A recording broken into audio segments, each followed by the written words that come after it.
Doing a sequel. We're back by popular demand. Come on, everybody, strike up the band. We're doing a sequel. What we do in Hollywood. And everybody knows that the sequel's never quite as good. Sequel. Another feature attraction. This days, that's right. Camera, action! Thought it was the end, but no, my friends, this is when we get to do it all again. It all again. Until the credits roll, we got another go to show that we can do it all again. Doing a sequel. There's no need to disguise. The studio considers us a viable franchise. In a sequel, how hard can it be? We can't do any worse than The Godfather 3. Doing a sequel.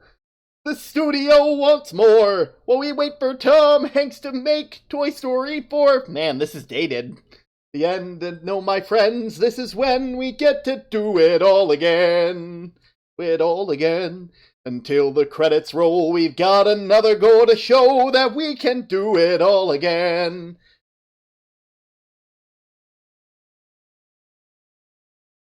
Gonna go ahead and say hello to some of the people. Hello, Kohal. Hello, Cloud. It is wonderful to see you here again, as always. I hope that you enjoy your day. I know you're currently watching an interesting movie at the moment, so do feel free to lurk if you need to. 100 Beavers, I think is what it was called. I wish you luck. At some point, we gotta watch it all. We gotta watch it together, because that sounds like just the right kind of B movie that is just perfect. Doing a sequel. Let's give it a go. With Hollywood stars and more one-liner cameos. Doing a sequel. I don't mean to be a stickler, but this is the 7th sequel to our original motion picture. Doing a sequel. Let's give it a shot. All we need now is a half-decent plot.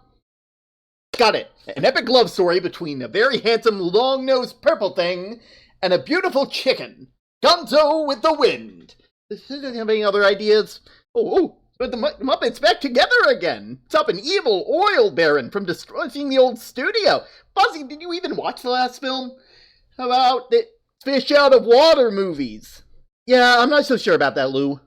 A frog who marries a beautiful, perfect pig, and they have to kiss each other. What?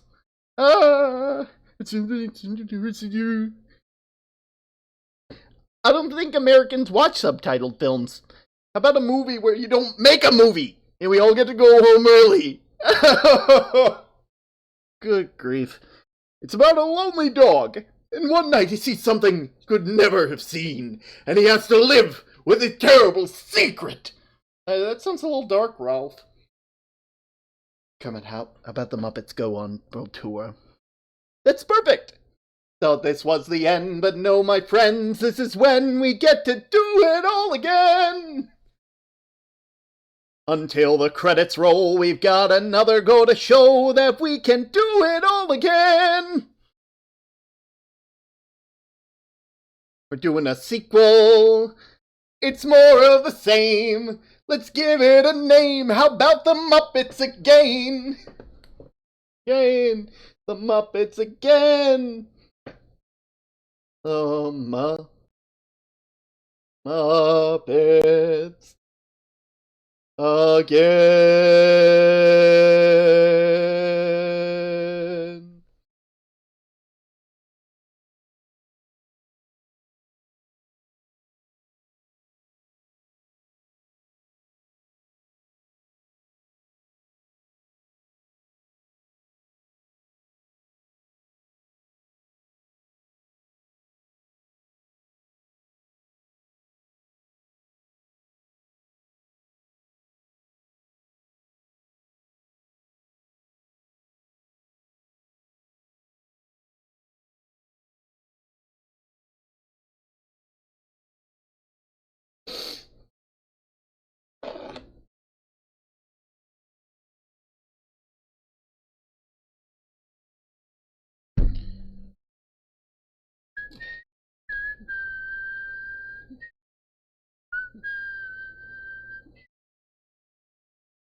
Hello, everybody! Welcome back to the stream. Hello. I hope you all have had a lovely day. Welcome to the Lighthouse. My name is Term, and I do my best to create a calm and cozy atmosphere for those of us just trying to find refuge from the storms of day-to-day life. I want to thank you so much for showing up again. Hello, Kohal. Hello, Cloud. It's wonderful to see you. I'm not sure if you heard what I was saying earlier, but, you make sure to enjoy your day. I appreciate having you here. I understand you're watching a movie, or at least that's the last message I saw from you, so, do feel free to lurk if you need to. More than welcome to. You gotta let us know how 100 Beavers is, which is, I'm not gonna lie, a really strange name for a movie. But hey, I've also heard about Llamageddon, so like Armageddon, but like llamas. I don't get it either. It's one of my dad's favorite B movies, and I really need to give it a watch through again. But let me go ahead and get started with the tome for the day.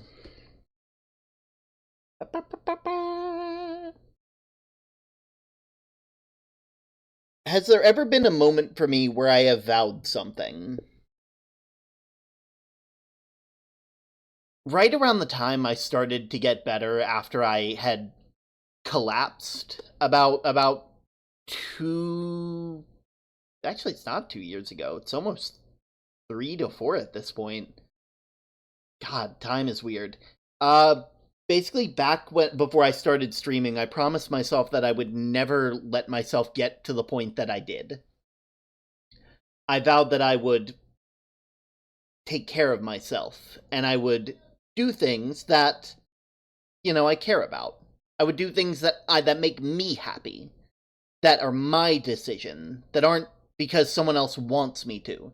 That I do the things I do because that I deserve to have that kind of stuff. Time is made up. It really is. But I basically vowed that I would start putting myself first, instead of treating myself like some kind of tool. And I feel like that's roughly when I started internalizing Rule Zero as like a thing. But yeah, that was around the time that I had vowed to do something. And it's thanks to that sort of vow that all of this stuff that you see here is even a thing, I'm really happy that I get to do this.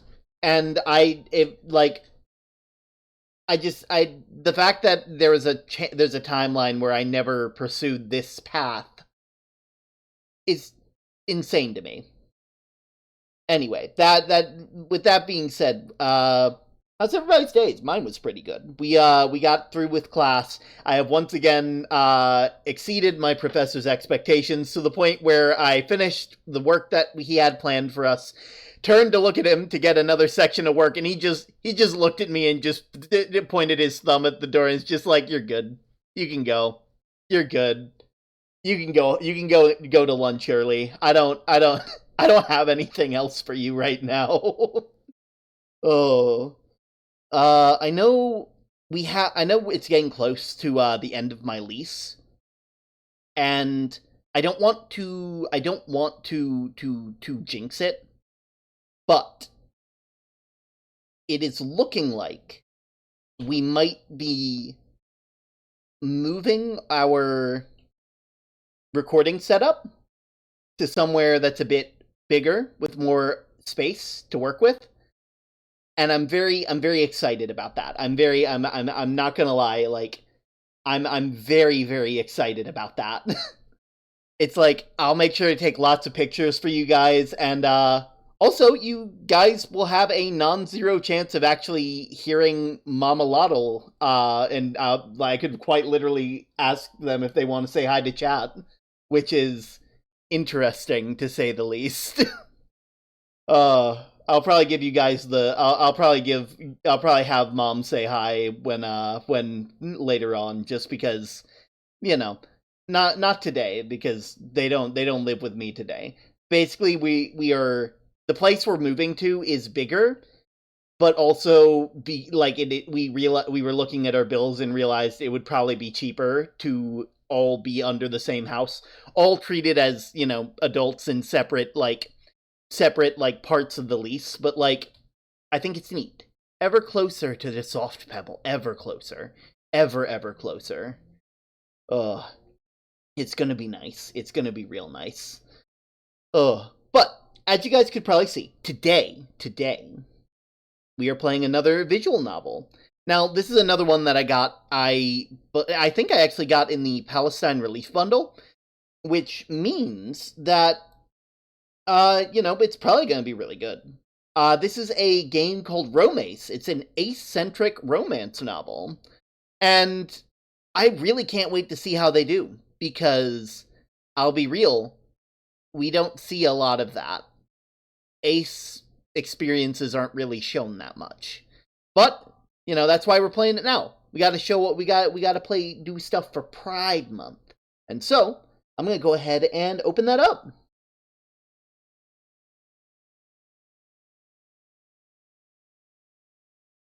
There we go. Has it pulled up on my screen yet? There we go. Alright. Romace. The N has been crossed out. The N has been crossed out. It's no longer romance, it's Romace. I don't know who this character is, but we're gonna get to know him. Let's get in there. Aww. Eunice. If you ever ask someone about love, you get one of two things. You get either a poem or a guess. One was about certainty and metaphors, and the other was a shot in the dark. Growing up, I always saw love as a poem, a stanza of irregular rhymes and reasons. Growing up, Jordan saw love as problems to solve, a series of choices formed of will they, won't they?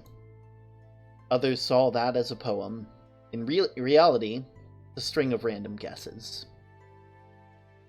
For a short period of our life, egged on by people we knew, we became a poem.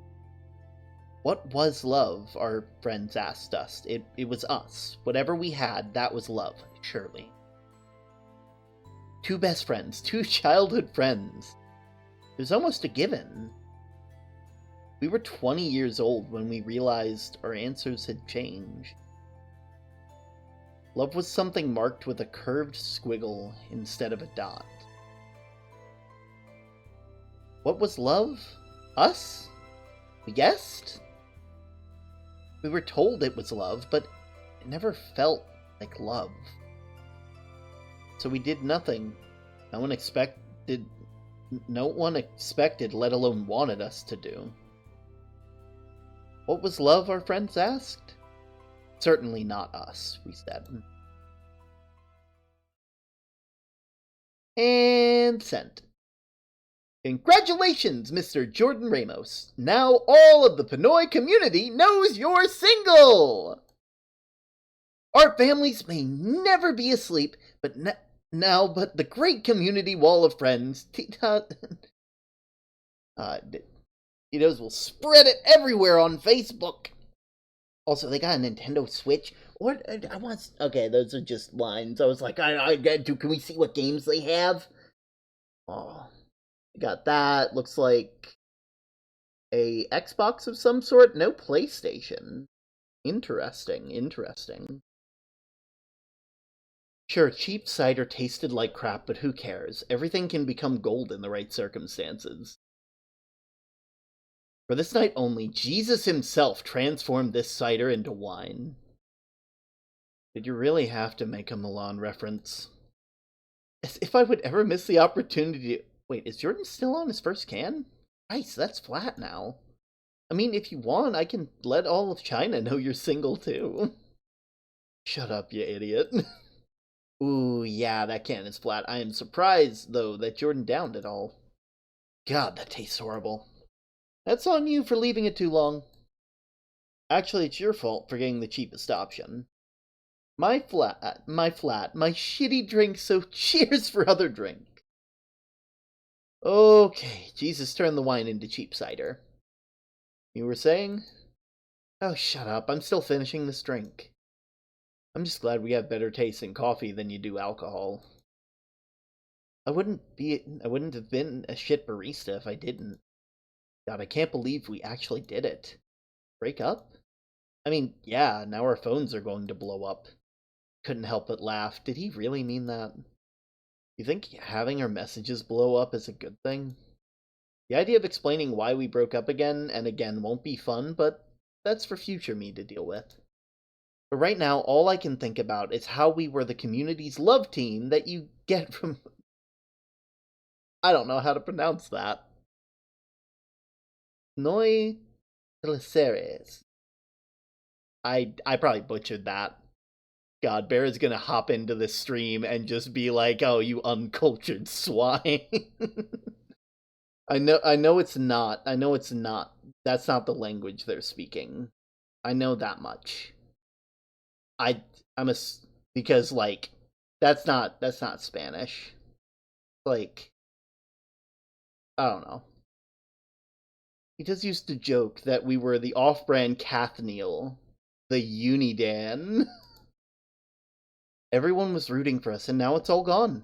It's funny to imagine how upset they would be. Also, Yonk will probably be upset. I just realized the flag in the background. I just realized it. That's where. But should I share that with Jordan? He always hated the comparison. Well? Be honest. We just because we've broken up doesn't mean that you shouldn't be honest with them. I'll be honest, I'm laughing now, because I know I won't laugh later. Like, we were the couple everyone was convinced will be together forever. The love team reference we both know you hated. Now it's all gone, and I never felt freer in my life. Like, doesn't that just make you want to laugh and be stupid, even if just for a moment? Anyway, like I was saying, Shit, he's overthinking again. Can always tell with his distant eyes and forced grin. Another person would have been fooled but that he's okay, but not me. Not when I've reclaimed the right to be Jordan's best friend again. Move aside, Jojo, your emotional burden is mine now. What are you thinking about? Oh, nothing. Yeah, no, he's hiding something with that hesitation. Call him out. You hesitated. No, I didn't. You spoke too fast. Another one of your tells. Is something wrong, Jordan? Nothing's wrong. His denial would be more convincing if he didn't look so unsure. Guess it's time for me to use the secret weapon. Hey, I broke up with you because I thought we both wanted it. Does that change? Do I need to make an April Fool's joke and say it was a prank? But it's not even April. And? What about it? Oh my god. Sure, he says that with a tired sigh, but I can still see that smile on his dumb face. Secret weapon of being an idiot was a success. Okay. There's no need to do anything dramatic, and the breakup is still mutual. We got together because literally everyone told us to. Like, in secondary school, our seating charts were right next to each other. Our classmates would always tease us whenever we walked home together. Everyone was collectively like, finally! When we got together in sixth form. And we're going to lie to people we broke up because we wanted to stay as friends. That's not the real reason. We broke up because I didn't like sex, and you didn't like sex. Everyone keeps asking about our sex lives, and for some reason, we hated that. And we learned that actually, we both hated this. And I know we made the right choice. But every time I think about it, a part of me says we should have just endured it. Like, we could have lied and said, yeah, we had sex. We could have appeared like everything was fine. Like everything was normal. Everyone was rooting for us, and I hate that a part of me felt like I let them down. Like, despite everything we talked about before, we made a mistake. Why didn't we say that before? I don't know. I guess it wasn't until you posted your breakup status that it hit me. I know for a fact not everyone is going to believe our lies. The rumors will be crazy and stupid, and I don't know. I'm just scared about what my parents will think, my brothers. It's stupid. I know, but do you think we made the right choice? Comfort him. At the very least, this explained why his cider got flat and he was too busy overthinking it. But first I need to chug all of this down before I make the same mistake. This is going to be a long talk. Which family reaction scares you the most? My mom? Janelle. That makes sense. Jordan's always been a mama's boy. Also, I'm pretty sure Jordan is Tita Janelle's favorite. Well, first of all, it's okay to be scared. Realizing you're different from everyone else and not knowing why is scary. But Tita Janelle will never hate you. She won't. If anything, she'll hate me because I broke up with you. She shouldn't. Not when we both decided for you to do it. Yeah, no, the only thing she liked about me was my family and her childhood. She tolerated my recent choices. She won't tolerate them anymore with this breakup. Sure. The real reason why I chose to break us up was for Jordan's sake. I don't want his friends to call him names if he broke up with me like coward. It really impacted him when he was called pussy or pathetic because he rarely initiated anything with me. I'm already considered a crazy bitch by some people by dropping out of uni to be a barista. So I'm used to the brunt of the criticism. Anyway, Tita Janelle won't hate you for being single again. And if it helps, I'm scared too. So you're not alone in this. You're never alone with this. Wait, you're scared too? I've never seen you scared before. Even when you came out to your parents about being bi, you weren't scared. I'm scared because I don't know what this is. I'm scared because I thought I had myself figured out. Turns out the rest of the world is playing emotional 4D mahjong, and I was playing solitaire. At least you're not alone in playing it. Guess what? Neither are you. Call it cheating, but we can play mahjong solitaire together. That sounds nice. Anyway, I'm happy, Jordan. And you will be too. So yeah, I think we made the right choice. Because it's our choice, not theirs. Are you really happy we broke up?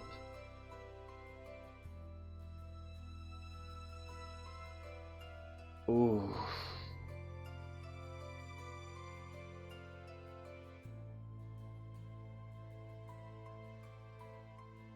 See, this one right here implies that the prior relationship, like before they became an item, was more important to them than the relationship that they cultivated with all of the eyes on them. And I don't think that's the energy that I would want to give somebody. Because even if you don't want to be partners with somebody anymore, you still want to know that you were that they were at least happy with you, you know? Like, I think everybody can agree that even when a breakup is mutual, you still want to know that you did the best you could. You played the hand you were dealt, and you did a good job. Or maybe that's just me. Typical Jordan, overthinking everything. Am I happy that we broke up? Obviously, but it's more than that. He's too busy worrying about others, he doesn't even know how relaxed he is. We were never this close when we dated. Honestly, I'm more relieved than happy. What? Not just for me, but for you too. For a couple of best friends, we acted more like strangers. Like, the change in our relationship was a downgrade. Not to mention how uncomfortable we both felt whenever anyone brought up our relationship or sex life. Felt like you were starting to hate me the longer we dated, but I don't want to scare you with those thoughts. Everything felt so performative. Like we were following a script just to make other people happy. Plus, it hit you the most for some reason. For a bad romance novel. That is exactly what it was like. Exactly. Wait, what? Whatever we had was like a bad romance story. Guy and girl are best friends. Everyone sees that they like each other, but not them. Dates and shenanigans occur, and in the end they get married and have, like, I don't know, 7 kids, the end. Happy ever after. I'm sorry, but did you just say 7? 7 babies? Since we're both Filipino, naturally we would have to have a family-themed name. Eunice, you didn't answer my question. We're having 7 kids? God, this is stupid, but I can't stop laughing. Hypothetically, anyway, I propose the entire rainbow as a name. What the fuck, Eunice? Just roll with it. So we're just calling them red, blue... No, it'll be different. Fancy names, like Scarlet. Scarlet. Your level of fancy. Calling a kid Scarlet.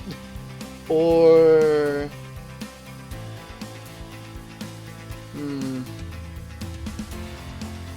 We use the Y as a vowel. It's not sometimes in our house. We use the letter Y as a vowel. Y? Yeah, the letter Y! No, I mean...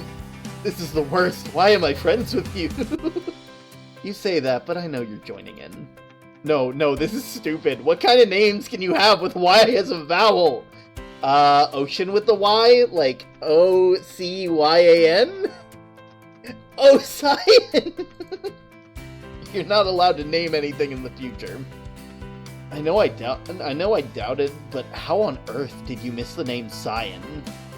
Oh yeah, Cyan works as a name. Oh my god, hypothetically or not, never name children, please. And for the 3rd kid, the green kid, we can call them, we're not even doing this in the order of the rainbow! Grass! Grass! Yeah, grass green. That's a color. We're not naming a kid Grass! Not in this world, but if we were in a bad romance novel, we would. The sequel would be filing a divorce because you wanted to call our kid Grass! This is why I'm relieved we broke up. To avoid calling our 3rd kid Grass and having a family be nicknamed RGB Lights or something like that. RGB Lights. Why do you make things worse? That's the family that starts their name with J. That's the family whose name is in alphabetical order. And you say RGB Light is the worst. Do you know how many times my dad pulls the, oh, your cousins A and B are in here? Oh my god, what am I going to do with you? Love me as your best friend. Yes, I'll love you as my best friend. Any other way, I'm sure I'll file for a divorce. Not if I divorce you first. You're right, by the way. Like, about everything. About how performative things were, and the awkwardness. I guess I got too caught up in the immediate future and forgot why we did this in the first place. Of course, I'm right. You overthink everything. Says the one who hides their true feelings with jokes. I bet you even hiding stuff for my sake. Yeah, because I love you and you don't need extra baggage on your shoulders, Jordan. Please, you need to laugh every now and with all your emo shit. Maybe I do, and you know what you need? What? A divorce? A better knowledge of color names? A hug, you dumbass. This may be the millionth time he's hugged me, but I'm never getting over it. My head against his chest, a steady heartbeat right by my ear, and this hidden smile exposed by the embrace. It was a hug forever mislabeled by lovers, but it was made for friends, made for the most cherished kind. Just know that I missed you, Eunice. I missed you a lot. I miss your hugs. I'm sorry I never hugged you much when we were dating. You were awkward, I was awkward. It doesn't really matter now. We fixed our mistake and became friends again. It's all that matters. That reminds me, thanks for helping me realize something about myself. Especially the one about sex. For the longest time, I thought something was wrong with me because I didn't want it. It made dating you bearable for a bit when you told me you felt the same way. Only for a bit? Am I that terrible of a girlfriend? Jordan? I have to tell you something, and no, it's not your fault. This isn't also about that stuff, by the way. Dating you was tiring. Not in the chore way, like the depressing 9-to-5 office job way. What do you mean? I don't think I like Dating? Maybe. I'm not sure. Like, I'm realizing now I would have never dated you if it wasn't for everyone else saying I should. I knew you were green for a reason. I knew you were green. This isn't just romance. This is a romance.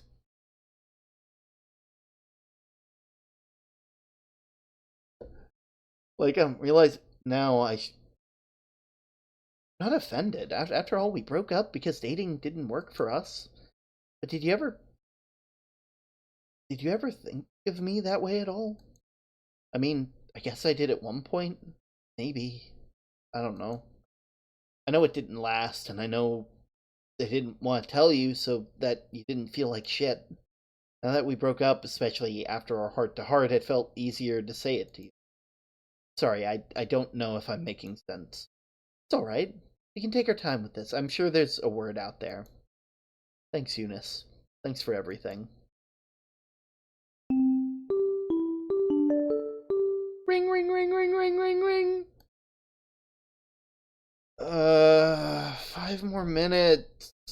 Ring, ring, ring, ring, ring, ring, ring. Why am I in the living room? Did I not make it to bed last night? What was I doing? What a dream. Can't believe it's been 7 years since me and Jordan broke up. It's wild. I can remember the night so vividly, too. Hey there, baby. Do you remember why Mommy slept in the living room? Morning to you too, Princess. Do you want some scritchies? I know you want some scritchies. Hey, buddy. What are you looking at? Oh, the TV's still on. That explains a lot. I must have slept in here on accident. Oh, right. I was watching Blissful Mercy till I passed out.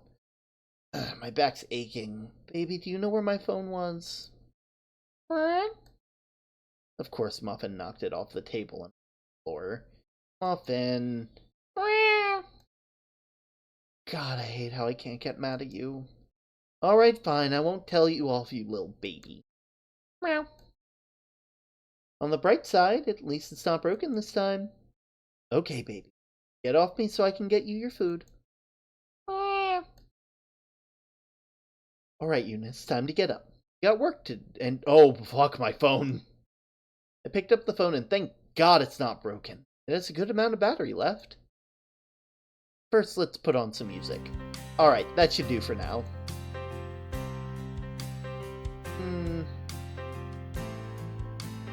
Start with breakfast. We need to eat. I should eat. Muffin, you know you're not allowed on the counter. Okay, I get it. You need your food. In fact, I'll do your first meal. God, you're so cute. What do you want today, baby? Duck or chicken? You're right. Let's have half and half. Half of the wet chicken tin, half of the duck pouch. Alright, you're getting your food. Just wait by the bowl in the living room. She is the most impatient girl ever. Here you go, baby. Enjoy it for me, okay? Nom nom nom nom nom nom nom nom. Okay, what do I need to eat now? Spam? Scrambled eggs? Spam and rice. Spam and rice. Spam and rice. Let's crack open some rice. Wait, we don't have rice. I should do that first. Alright, what should I do now? Morning. Morning cup of coffee. Yeah. Weigh the coffee, grind the coffee, make the espresso, get the milk, stop Muffin from putting her paw in the foam. Just a regular day with another regular latte. God, I love coffee. Again. And we're cleaning. I should probably clean this place up, starting with turning off the TV. Ah, stupid book!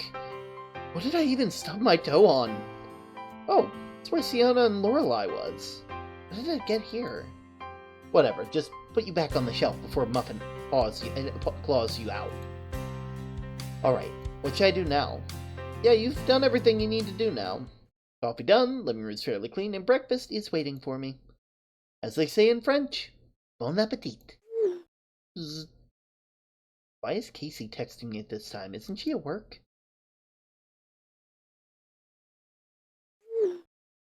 Good morning, Eunice. Good morning. Aren't you at work? Shift just ended. Waiting for Joseph.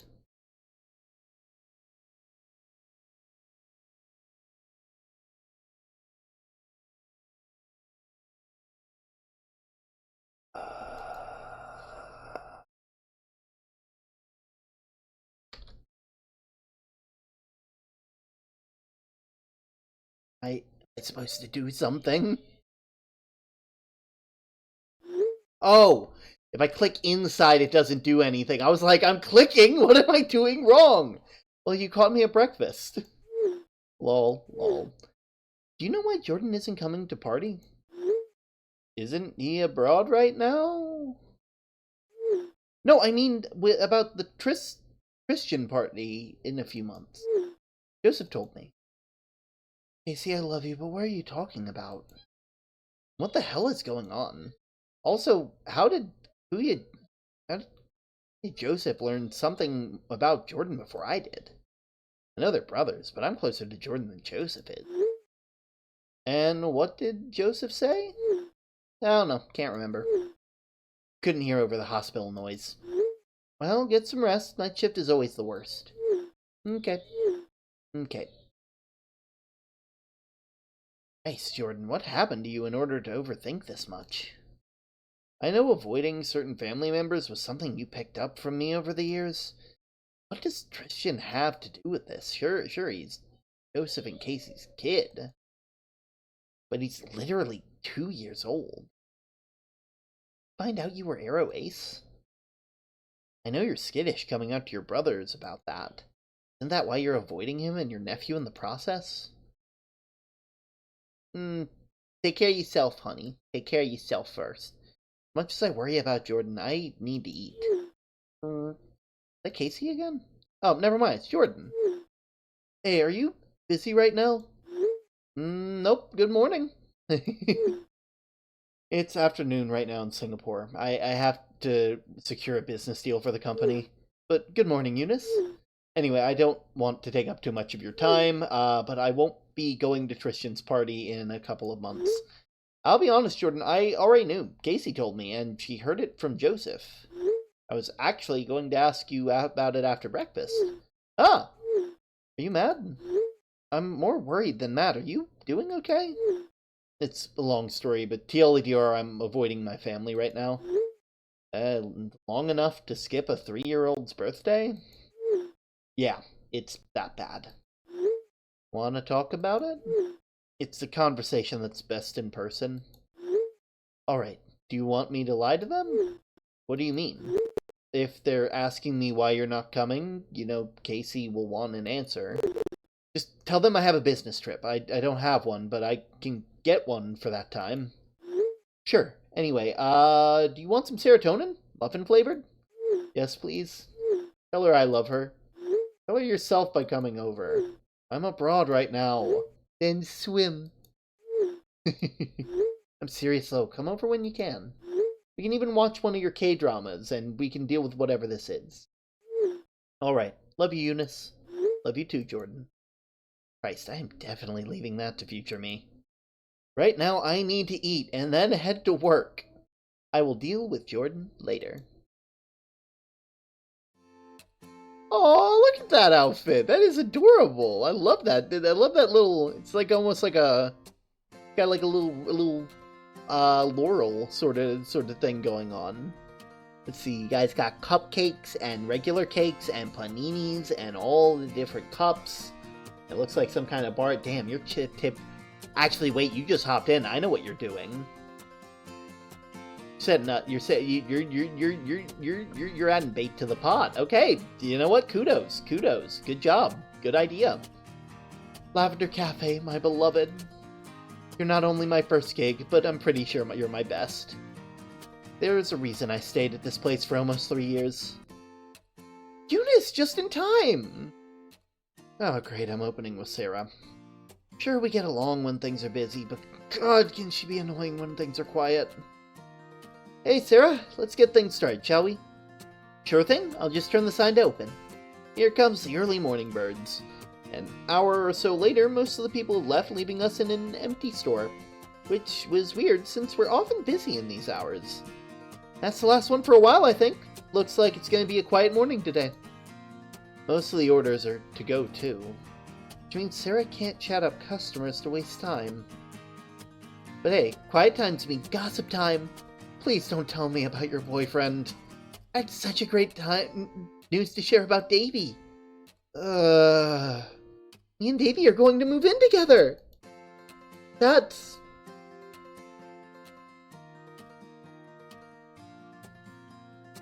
Don't rock the boat. Don't rock the boat. Great, I'm happy for you. I'm going to ignore that this is their third boyfriend in 6 months, and the fact that she's been dating David for 2 months. Oh, thank you. We just got to know each other, so we sped things up a bit. Sure, anyway. Oh, a customer's here! Eunice, do you mind getting the next customer? I'll handle the current one. Sure, I don't mind. Hi, what can I get you? Hi, can you just surprise me? It's been a while. And you return with putting me on the spot, Sebastian. Oh, I'm sorry, Eunice. It's fine. I was just messing with you. Sebastian is what Jordan calls an irregular regular. He doesn't come all the time due to his work, but he comes when he can. Besides, he's really sweet and he likes to give us tips. It's quite the morning so far anyway, so mind doing something for regular? If only you're okay with it. I just completely forgot what my usual was. Don't worry about that, really. I'm just glad you're doing okay. I know you're busy being a firefighter, but it did worry me when you didn't appear for a while. Thanks, Eunice. How about I give you a medium latte? Oat milk and a mystery syrup with some cute art on the top. That would be perfect. Excellent. That'll be £2.20. No problem. Keep the change as a tip. You're as sweet as ever, Sebastian. Not as sweet as your coffee, Eunice. Say that after you get your order. Oh, right. And I forget how much of a dork Sebastian is. Sure, he doesn't appear often enough to have a talk longer than 3 minutes. But he's good company to be around. That being said, I am not trusting those eyes Sarah is giving me. Let's not worry for that for now. I need to choose what art to make. Not a heart. No. Tulip? Me? Yeah, let's do a tulip. Yeah, tulip. If it's not broken, don't fix it. Enjoy! It looks great as ever, Eunice. I'll see you later. Sebastian gives me a wave goodbye before leaving the cafe. Leaving me alone once again with... Eunice, what was that? Here we go again. What did I do now? I can't believe you didn't tell me you had a thing with the hot guy. Me, your best friend! I don't know what's funnier, the fact that she's replacing Jordan, or the idea that I have a thing for a customer. Like, sure, I get along with Sebastian, but that's not enough to even start anything. Besides, I have no interest in strangers. Don't tell me you're talking about Sebastian. See, you even know his name! You have a thing for him, I knew it! Wow, she would get Olympian gold medals for how big of a jump that is. I know his name because he's a regular, but I never see him around. Yeah, working as a fireman does that sometimes. It's not like the entire world revolves around you, Sarah. I think I know why he only comes in to see you. A little secret that you and I both know about. It's also why you keep turning down every cute guy out there. Wait, what? What secret could she be on about? Am I bisexuality? My asexuality? No, I don't think Sarah would think that far. Why else would she bring me up being single? Do you think I'm secretly dating someone? Better pretend I didn't hear anything. This is so absurd. Why, because you thought you could hide your little secret from me? What the hell is she talking about? There's nothing for her to know. I don't have any secrets. If I had any, I wouldn't tell you any of them. Like me being Ace, sure, it's a secret, but it's not one for you to know. You don't need to know anything about my life. Oh, come on, no need to lie to me. I probably already know. Actually, you don't. If you did, you won't be asking me, and just declare it instead. So I'll make it extra clear, Sarah. Whatever you're thinking is wrong. Oh, alright then, no need to be rude about it. I only thought you were dating him, but I'm glad I'm wrong. Because if you're like this, waking up on the wrong side of the bed, then I don't want you in his bed. What are you talking about? You don't even know him. I don't, but I know you, and I know you can be better than this. Because if you keep this up, you'll be alone forever. No one wants that. No one wants that? What bullshit. Why is being single and alone such a bad thing? Not everything revolves around romance, and just because you're in one doesn't make you better than others. Besides, nothing is going on with me and Sebastian. Like, sure, I like him, but that's because he's respectful and he always tips. But of course, Sarah won't believe in that. She never likes to believe in something so simple. You know, I'm just worried about you, right? Like, you shut down the idea so quickly, and I just can't help but wonder what's wrong with you. I'm sorry? Like, what's the point of a sexy body if it's never being used? Don't you want to be appreciated? Ignore her. Ignore her. Don't rock the boat. Don't rock the boat. Yeah, I'm just gonna get the cups and clean the table. You go and continue jumping like a dolphin in the aquarium shows. I thought that would be enough, but the disappointed look in Sarah's face was, when I returned, said otherwise. There you go being weird again. No wonder you're single in your late 20s. Oh. Look, I'm trying not to be mean. Like I said, I'm worried. I'm like 5 years younger than you, and I'm already moving in with my boyfriend. All you have is a cat. Is that all you want to be in your life? A weirdo cat lady? A wave of dread washes over me. Am I really getting a relationship talk by Sarah? Of all people? I'm going to go wash cups. Wait, let me finish.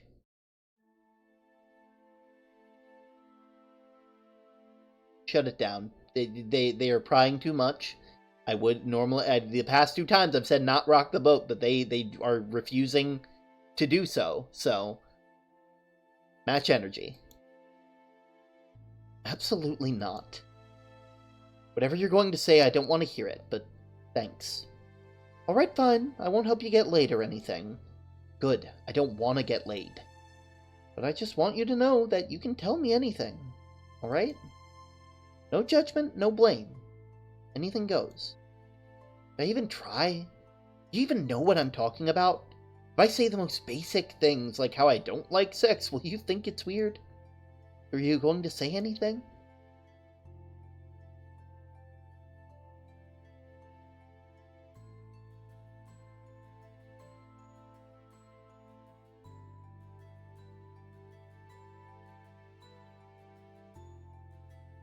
I have spent too long living a life where I was scared or felt like I didn't deserve space. That just because I lack a certain drive that everyone else seems to have, that I must not, that because of that lack I shouldn't even bring it up. But that was never healthy for me.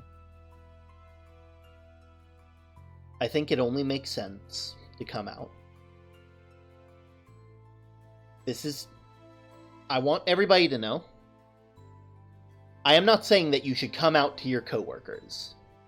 You should come out to people that you feel okay around, that you feel safe knowing, like.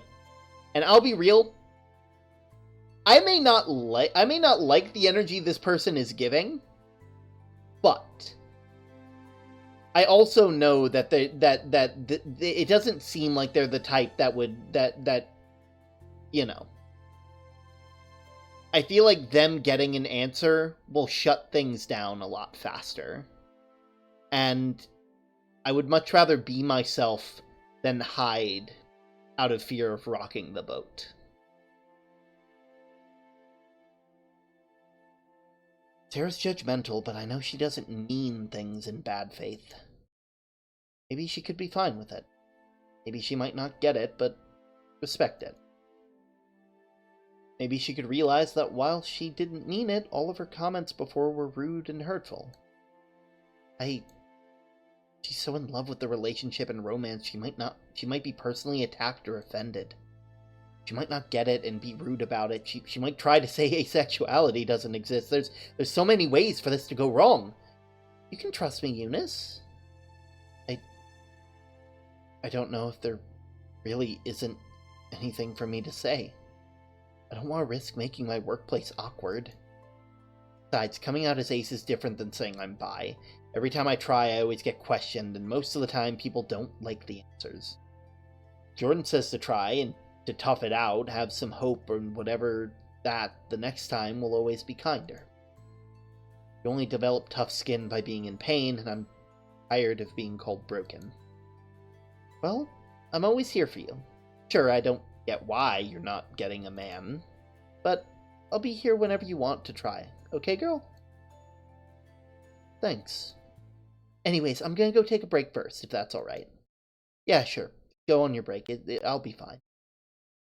I don't care that you're taking it early. I need you gone right now. See you in a bit. Christ, I need a coffee. What the fuck was that? Does she even know how rude that was?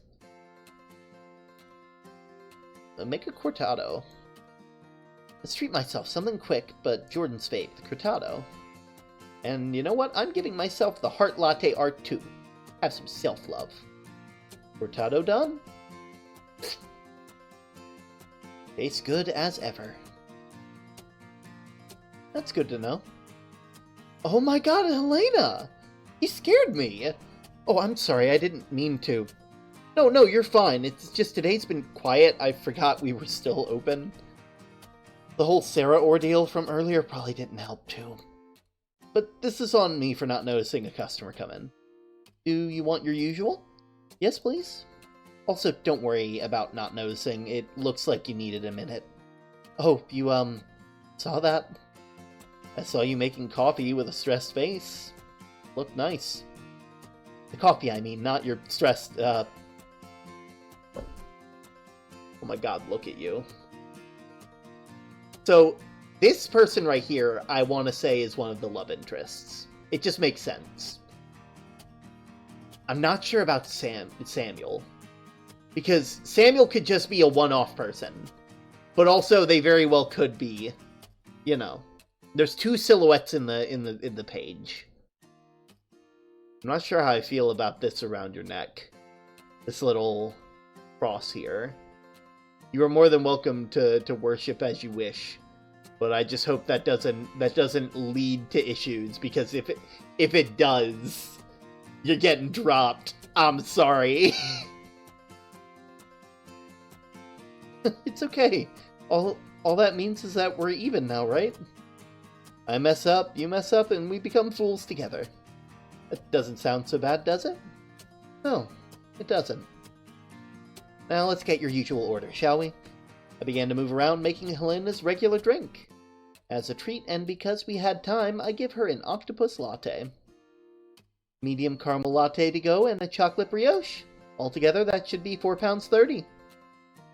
That's my line, you thief. And here's the tip. Bail money. Aren't you sweet? Oh, you should check the art before you drink it. My treat. You drew me an octopus? Thank you! I mean, I only manage 7 arms, so it's a septopus? See you later, Eunice. See you around, Helena. I'm back. Did I miss anything? Not much. Someone came in, but I got it handled.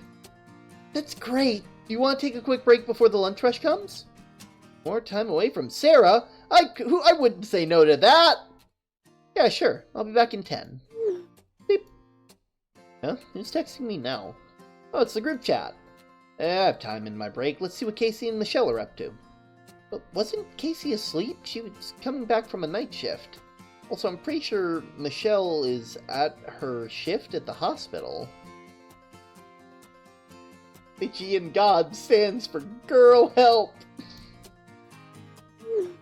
Ladies, I need a break. You didn't sleep much, huh? I woke up with the need of a break. Also, some girl time. I miss you guys. Aww. So let's all go drinking, like right now. Typical Casey. She's always been like this. Reminds me how we met in a bar after I dropped out. When I told her I dropped out to make coffee, she literally cheered me on, a stranger. Then she said how, as a nurse student, she will depend on my coffee before bemoaning how uni sucked. I met Michelle later, when she went to pick her up, and we've been friends ever since. Blip, blip. Oh, looks like Michelle is on now. What the fuck? Casey, no! I need to drink! I need girl time! I'm on my break! Same. I need a break. We know, Casey. When can I drink? Not now, but later, okay? Tonight? I can do tonight. 2/3! Come on, Shell! Fine. The ward is understaffed again, so I'll need a break too. Just let me finish work first, you two. You can pick the place. I might be late. I need to feed Muffin before I leave. That's fine. I'll text you the details. Thanks, Shell. Also, Casey, you're buying us the first round. Casey? She fell asleep, didn't she? Of course she did. See you later. Guess I'm going to drink today. Not that I mind, with how busy our lives are, it'll be nice to meet up. Okay, so Muffin, what do you think of this? Does Mommy look pretty? Okay, got your food in a bowl, so eat that whenever you're ready, baby. Okay, baby, I love you too. Now, let's make sure that Titas are at the Violet Bar. Huh, I've never been there before. Hey, I'm feeding Muffin. You guys at the bar? Yeah, me and Casey already got drinks. Is that okay? Yeah, that's fine. I'm hanging there now. I sent you the address again. We'll see you there. Ooh. Oh. Man, they got some drinks back there. I'm sorry, is that one in the back just called Gas? Orb? Crow? Excuse me? Scobrook. That's adorable. Oh hey, it's the bear flag and the non-binary flag. Oh, that's sick. All-gender restroom. Violet bar. Violet tequila surprise, rainbow bomb, strawberry mojito, sweet lavender, cocktails, pitchers, house wine, and premium drafts. Okay. This is much more quieter in here than I'm used to. Cozy too. Wonder how Michelle found this place. Eunice! I'm glad you made it on time! Oh, and you look so pretty! Thank you, thank you. Anyway, how are you doing, Michelle? I haven't seen you in a while. Yeah, I'm doing okay. Casey is over here at the booth, and I was just going to get a drink. Want anything? Listen. Look, I respect the choices, but personally, if I'm going to get all gussied up, and I'm gonna get dressed, and I'm gonna get all fancy-like, I'm getting something with some liquor in it. Yeah, can you get me a tequila sunrise? Oh, totally! Want a little umbrella too? Canary always has some. Canary? Right, you haven't been here before! Canary's the bartender. They're a nice guy? Person? I should really ask them what they like to be known as. Well, I trust your judgment, so I'll go and look after Casey.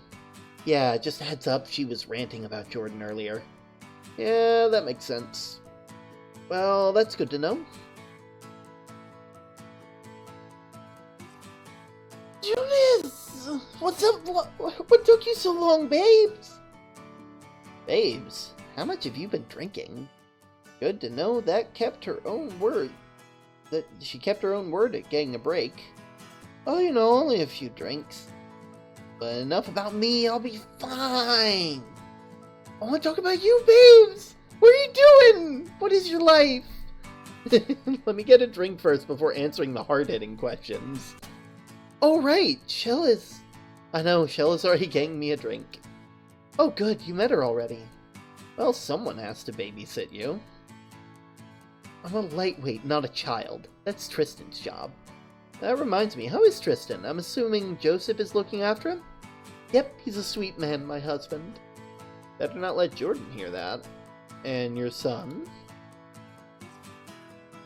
Oh, my bun is growing so fast, it's incredible. I can't believe he's becoming 3 soon. They grow up so fast. Excuse me, let me in, I got the drinks. Eunice, I got you your tequila sunrise. Thank you, wait, how much do I owe you? Oh, it's no need, since we started without you. Take a sip, let us know how it is. Oh, that's really good. You got that Asian glow. As if you didn't get that when you drink. It'll leave eventually. Also, Casey, this is your last one. It's a bit weaker, because, well, look at you. What's that supposed to mean? It means nothing. We're just here to look after you. Okay, fine. But first, you had your drinks, so you should ask the hard-hitting question. Wait, what hard-hitting questions? Don't worry, it's nothing bad. It's just me asking about her life. Michelle, don't worry. Oh, good. I thought it was something else. Well, I'm doing good. Well, apart from the Sarah incident earlier, everything is pretty good. They don't need to worry about the little incident, though. They already have enough on their plates. I guess it's going good. Muffin's keeping me company as always. She knocked my phone off the table, but it didn't break. Oh, I tried new latte art the other day. How did that go? Not well, but I'm improving, bit by bit. God, I miss your coffee. Come in on your days off and I'll make you something. Well, I'm glad you're doing okay, Eunice. What about you two? How was work today? Same old thing. Nothing much happened. Ward was understaffed, but like Casey said, it's nothing new. Oh, Nathaniel gave me some back rubs when he saw how tired I was from work. Aww. I'm so glad her husband is treating her so well. Michelle needs it. He's even offering to pick us up, by the way. Woo! I love a free ride! That reminds me of something. I got to tell you about the talk me and Joseph had. Here it goes. Nothing much happened, but Joseph is mad at Jordan is ditching the party. Like, I get he travels because of his job, but why can't you stay for his party? He's your nephew, Jordan. Yikes, this situation is worse than I thought. Come on, Casey, let's not bring this up now. What are you talking about? If anything, Eunice should know what's going on. Like, I don't get it. Jordan loves Tristan, and we're even getting the chance. I am not saying that right. Hey. I love that that's what you focused on. Anyway, I'm just saying that because it's, if anything, Eunice would know what's up. This isn't really my place to say. Come on, Casey, let's not push it. Please, Eunice, I'm really worried, not just for Jordan, but for Tristan, too. Casey? Jordan is Tristan's own, and you two are both the godparents, so I don't get why he's not coming. I get that he's a work-focused guy, but he didn't even give me an explanation. And like I said, you're the closest person to him. Like, I've never seen two friends who are as close to each other as you are. He trusts you like family, better than family. Are you sure he hasn't said anything to you? Knowing that Joseph, Jordan's brother, is mad at him, should I lie for him? Should I be honest and say that I don't know?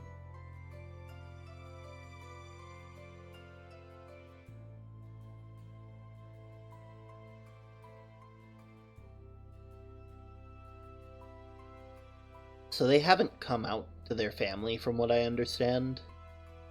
If I remember correctly. Because this is what this is about. Jordan is kind of avoiding the whole family get-together because if they all meet up, then a lot of them are going to ask about their family and if they have anyone they're seeing, and if they've finally gotten, if they've gotten into a relationship with anybody after everything. And I understand not wanting to have to deal with that. And while family is important, while the people that you call your own are important, I think it is more important to let people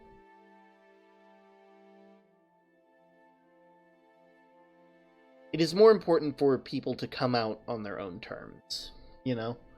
Hello, Mom Cinda. Why does that seem... One sec.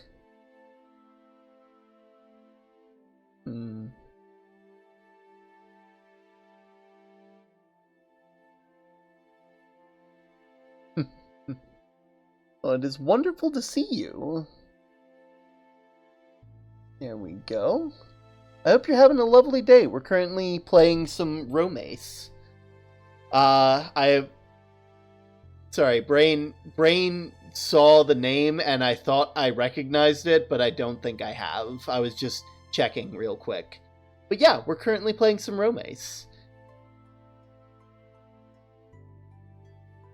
Seems like a really fun game so far. I will say I am mispronouncing so many of the words, which is unfortunate, because I am almost certain that my artist Yonk would be yelling at me right now, because they just be like, it's not hard, you can do it. Oh, but yeah, if my memory is serving correctly, Jordan is avoiding going to the birthday party because they have not come out to their family, and they don't want to go to the party because they're going to have to deal with everybody talking and asking them about their love life, their sex life, all of these different things that they just don't want to deal with right now.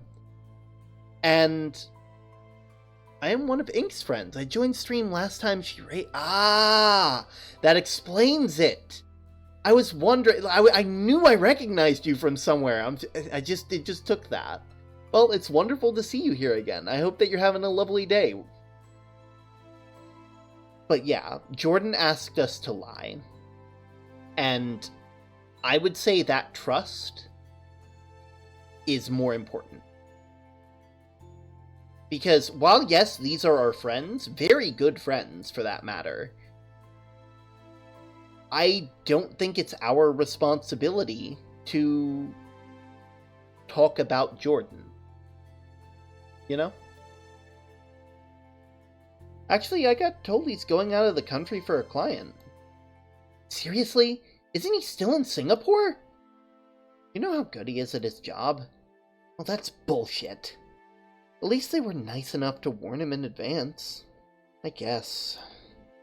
But he better give Tristan a good present at least. Knowing him, I'll probably escort the present over. I'm going to pay for that, I decided. Sure, he'll pay for the lechon.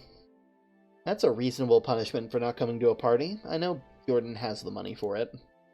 Speaking of Jordan, is he doing okay? He doesn't really open up much to anyone but you.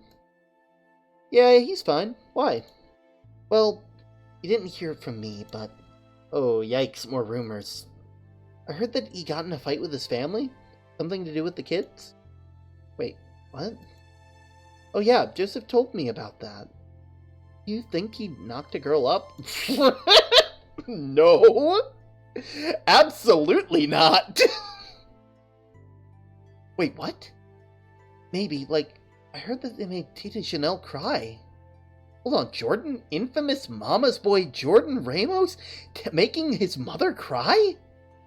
Where the fuck did that rumor come from? But Tita Chanel is so nice. Hold on, are we talking about the same Jordan here? Jordan, infamously known for never bringing a girl home. Well, I don't believe them, but you know what rumors are like. I'm not going to indulge in rumors without my best friend. Like, come on, guys. Whatever Jordan is dealing with, we need to respect his privacy. I guess you're right.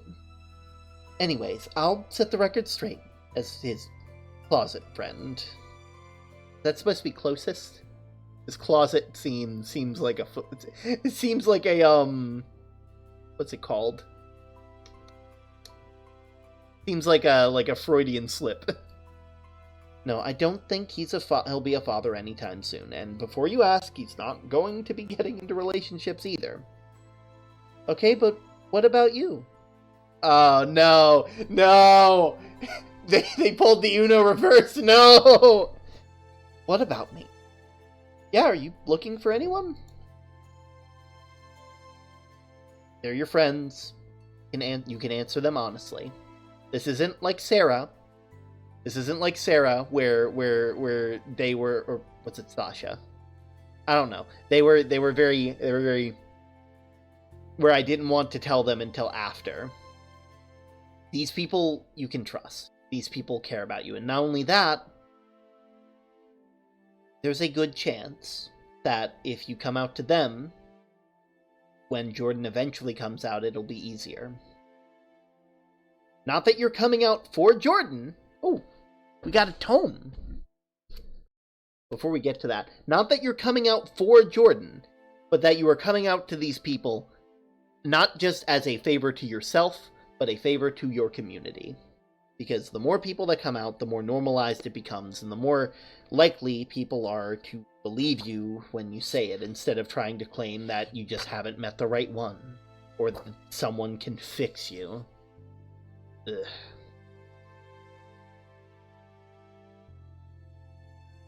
Let's see. Question 428. Who possesses the right qualities to change the world?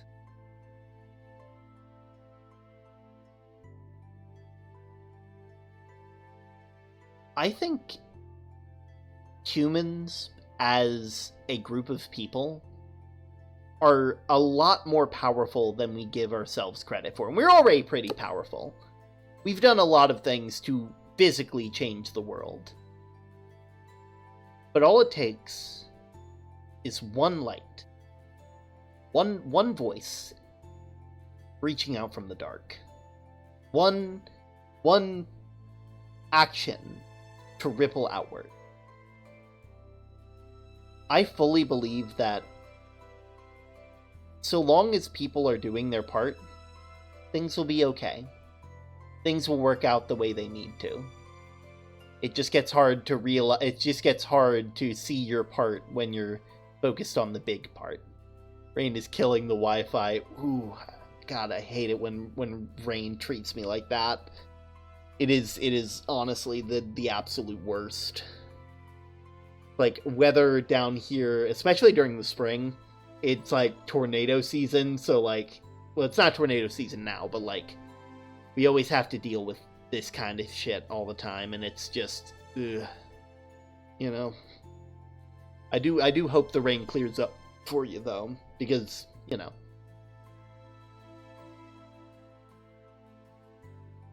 But yeah, I think that's the answer to that question.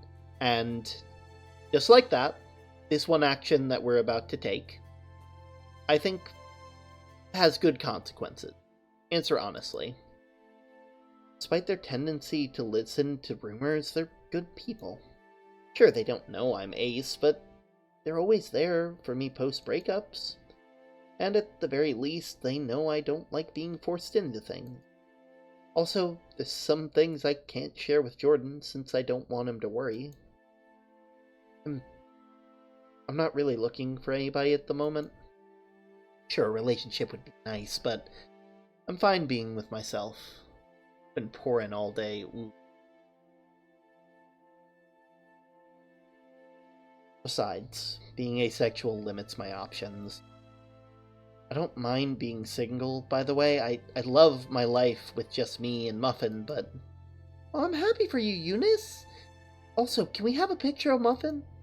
I agree, but let her finish her thought first. I mean, it's what I said. I love my life now, and I don't want it to change. But I don't think anyone would want to date me. What the hell? Why wouldn't they? Because telling them you're asexual turns them off, and they think you're making it up. Like, I normally don't care about relationships, but after years of trying to just sort of accept, there's always going to be some sort of roadblock. Eunice, are you okay? You're not usually like this. No, I'm normally not. Guess Sarah's comment impacted me more than I thought. She's so good at making me uncomfortable and feeling different, and not in the good way. I'm doing okay, just something that came to mind, I guess. Well, your mind is stupid. Casey! It's a stupid brain for thinking those things, Eunice. You're beautiful and amazing, okay? There's no reason for... I feel like that's not what you meant to say! There's no reason for anyone to date you? I think there's supposed to be a knot there. I think what Casey was trying to say is there isn't any reason for anyone not to date you. Okay, she's just drunk. Got it. That was intentional. Isn't that what I said? I'm not buying you another drink. You guys are so silly. Feel free to say no, but as the more sober one of the two, can we talk about it more? Talk about my lack of a love life? Yeah, or just work through it. I always loved your independency and confidence, but I don't want you to think you're unlovable or something. You're sweet, Michelle. So as the drunker person between us, can we talk about it? Yeah. Let's talk about it. I really don't want to come out here and now. But it might be nice to talk about these things with people who care about me, even vaguely. I don't want to be judged. I won't be, I promise. And if anyone's judging you, I'll be the executioner. I love you two idiots. I hope you know that. Here it goes. The closet the closest I'll ever come to coming out to them. Would you date someone who is into weird things, or is into something completely different? Weird things? You know, things that don't fit the societal norm. I mean, you're already bi, so you're breaking societal norms just by existing. I had to read that line too. Yeah, I was like, damn! And I was gonna come out to you! But, would you date someone who is, like, different from the rest of the world? Would you date someone who's ace? I mean, if that difference is a part of them, I don't see the problem. You'll fall in love with a person, differences included. But if they're different from you in a way that makes things difficult... I mean, it kind of applies to everyone, you know. Husband, friend, girlfriend, whatever. Just because you have differences doesn't mean the relationship is difficult. But surely too much of a difference is a big matter. I think I have a few things that are deal breakers. All relationships do. You just gotta communicate. When you meet the right one, it just works. I hate that saying of finding the right one. It feels so uneasy and patronizing, even when they don't mean it that way. I don't think so, personally. Wait, really? I mean, when it comes to long-term stuff, everything in a relationship becomes choice. Small choices, big choices, even the choice to make coffee or for your partner matter. It might not seem like it in the moment, but it's all the choices we make that show each other we care. So differences shouldn't really matter as long as you keep choosing each other. That's a really nice way to look at it. I won't lie, you lost me by the third sentence. You are lucky that you're one of my best friends, Casey. I think that's enough heart-to-heart talk for the day. You can say that again. Are we going home? I mean, I'm down, but what about you, Eunice? I feel bad because you didn't drink much.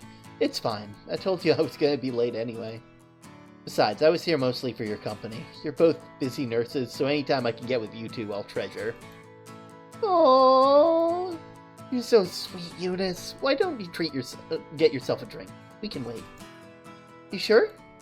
Yeah, I already paid off my tab, so you can go talk to Canary. Wait, what are you going to do? You're going to drink some water, and I'm going to call Nathaniel. As I stood as I stood up the bar, all I can think about was the talk. It's certainly something I didn't expect, but it was nice to know people cared about me. I'm so glad they're my friends. Surprisingly, there's no queue for the bar. A lone bartender, Canary, was chatting with somebody.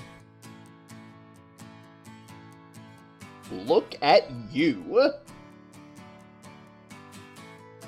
Oh my word. The pulled back man bun, you got the little star, like, earring.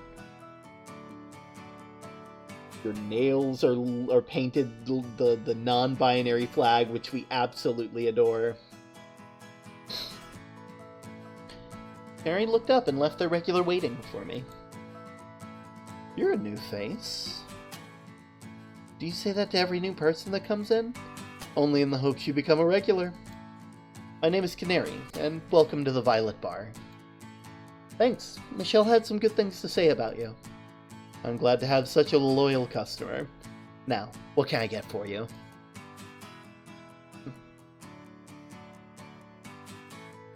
We've already had something alcoholic today. I think we'll go with something non-alcoholic. I had a tequila last time. Do you mind if I have something non-alcoholic? Yeah, that's no problem. And, for new customers on the somewhat quiet night, it's on the house. No wonder Michelle likes this place. If you like it... If you like it for free, just wait till you try the drinks you pay for. Thanks for the drink. Pleasure is all mine, dear patron. As I finish my drink, my eyes casually look around me until something familiar catches my eye.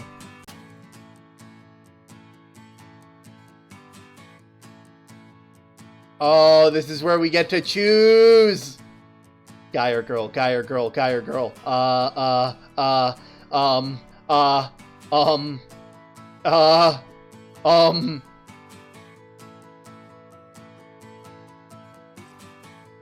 Damn. Let's go, because, like, the other person, I could see them, but they kind of had that look that they were, like, look at you. Look at your goddamn face. You got a goddamn corgi on your sweater vest. It's not even a sweater vest, it's just a sweater. Sebastian? Oh, Eunice, I didn't expect to see you. What are you doing here? I'm out with some friends. What about you? Well, I'm currently babysitting my team over there. I follow his gaze around to a couple of tables in a small group of people laughing and grinning. In the middle of the group is a young man wearing a flimsy paper crown and a birthday badge. Be gay, do crime. This is making me want to drink. We're already gonna be gay and do crime. We're canonically ace. In the middle of... It's his birthday, so we went out to celebrate. I came to make sure that they got home safe. Ah, you're the designated driver. Yeah, it helps that I drink... all I drink is non-alcoholic, and that Canary made it. Oh yeah, I tried it before. It's really nice. Right? I even had a few of my team try the flavors, and a few prefer it over the alcohol sometimes. That's really interesting. I want his sweater too. I just had the best idea for merch. I'll get back to that. I'll deal with that later. I'll get a screenshot of this guy later. Does that mean you come here often? Every now and then, yeah, but I don't like to be away from Loaf for too long. I'm sorry, Loaf? My corgi. It's his corgi! It's literally his dog! He put his dog on his shirt! I love you, dog! This is the best choice I could have made. This is the best choice I could have made. Sir! Oh my god, that's such a perfect name! Loaf! Cute!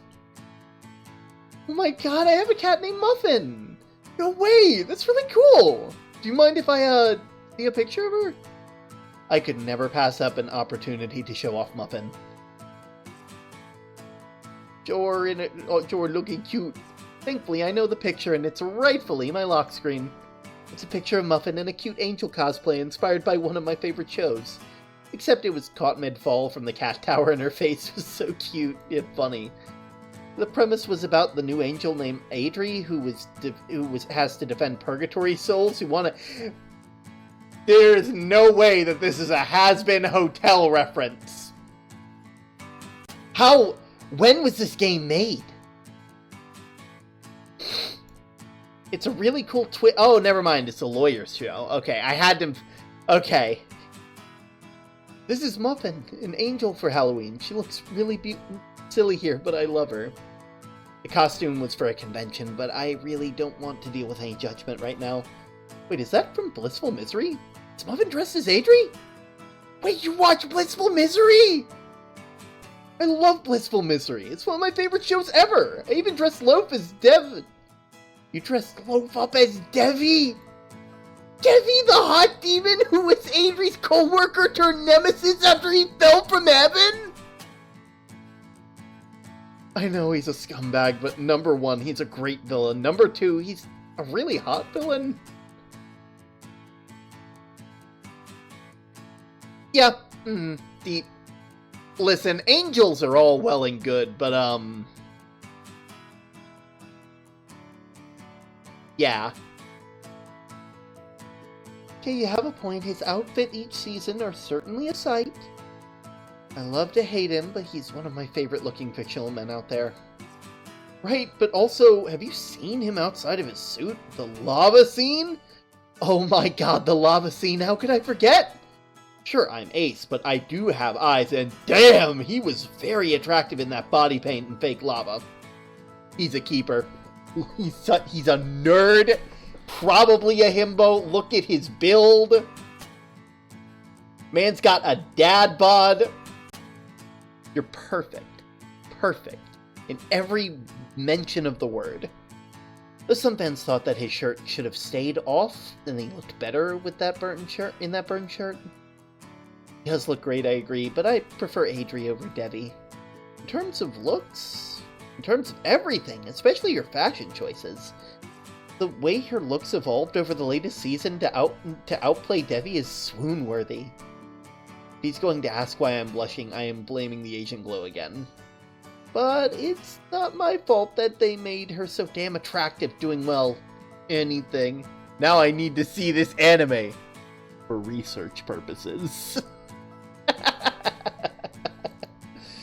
God, why did they make everyone so hot? Biggest mood ever. Right? A bisexual's best dream and worst nightmare. Yeah, I can drink to that. Wait, he's bi? Holy shit! Oh, you too? Huh? Oh! I think that's so cool that we're both bi. We like the same show? I mean, you've seen the show. Can you blame us when they look like that? Yeah, that does explain why you prefer Adri. Oh, he did not go there. Regular or not, I am taking him down with me. Says you, loving Devi with every single fall he takes. He's a fallen angel. How can I not follow his steps and fall for him? Oh, that was terrible. I love it. And I saw the light in Adri's beautiful character. You know, I don't really meet other people who really enjoy the same thing I'm into, so this is really fun. Also, just to let you know, this man is a firefighter. He knows how to pick someone up and make them, and like he knows how to. Dude can literally sweep you off your feet. Game makes this real. They're hyping it too good. Falling for him because he's a fallen angel. God, it's so dorky. I get what you mean, and yeah, it's been super fun. Like, sure, I have Jordan, but Jordan doesn't get it. He said it's too much for him, which is ironic since he watches K-dramas. This is only about the outfit, too, and our favorite characters. We haven't even touched the story. Oh, here we go. This is what I'm here for. I have so much to say about the story. Well, it's a good thing I like to listen. Also, it helps that you have such a nice voice.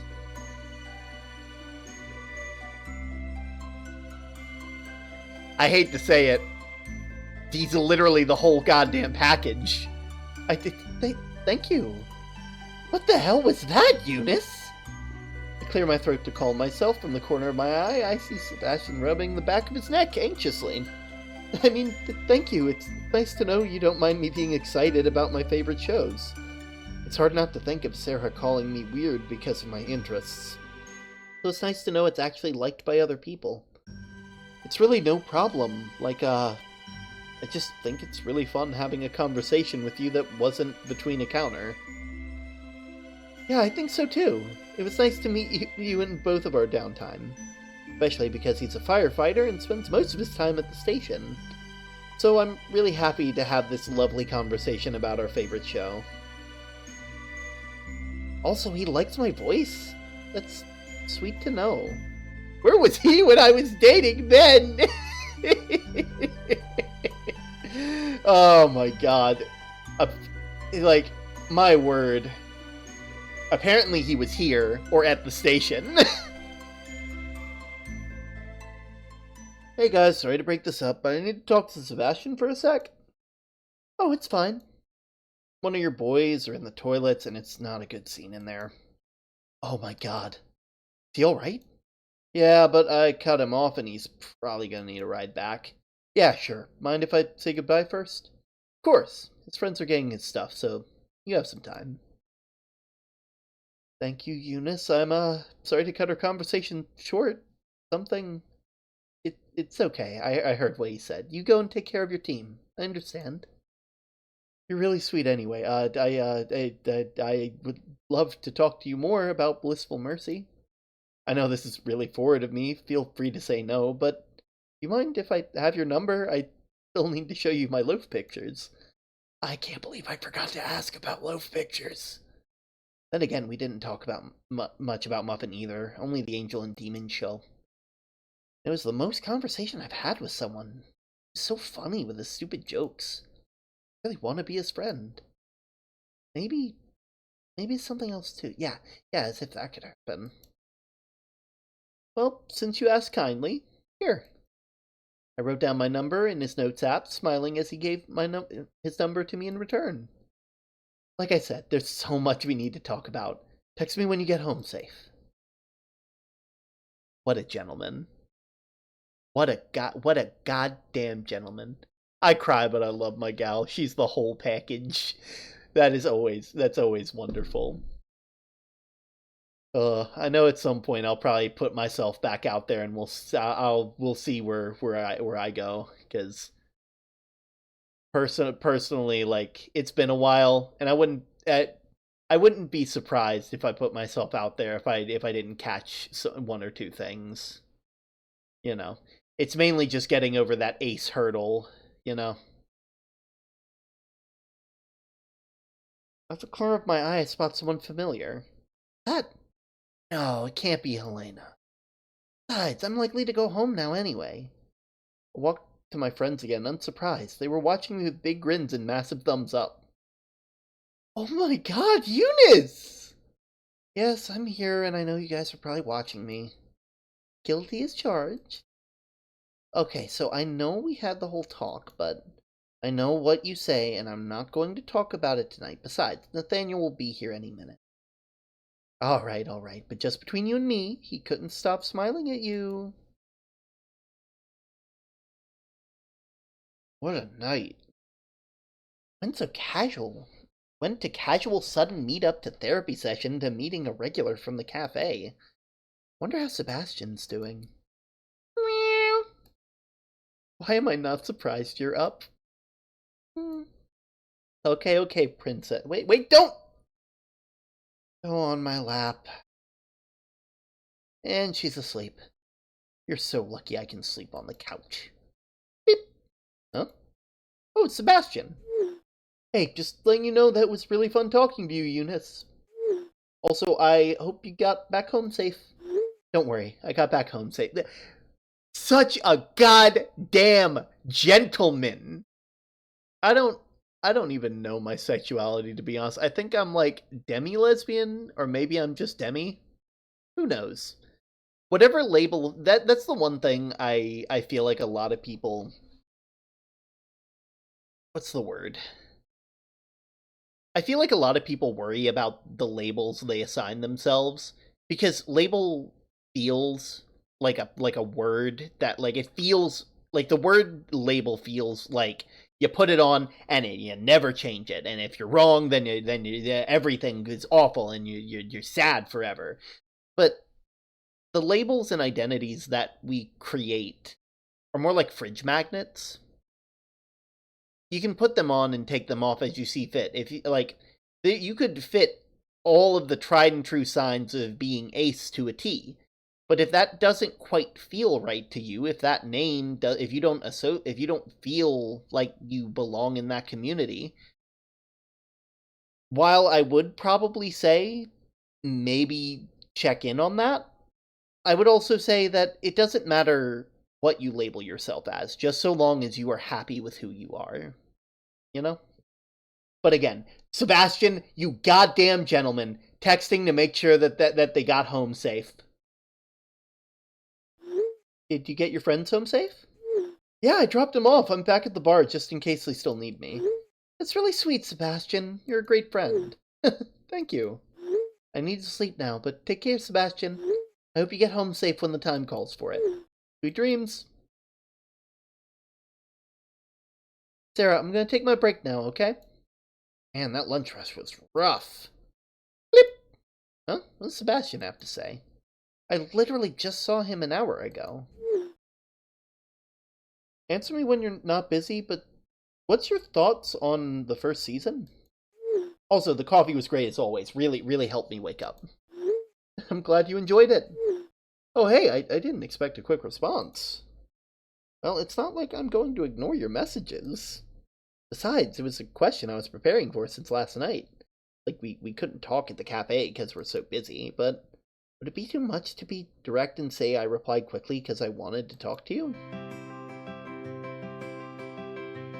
I mean, while that would be nice, I would probably say that, like, it is more because of the break that you were able to respond as quickly as you did. Sure, this let you notice it and immediately respond, but this right here is why you were able to respond in the first place.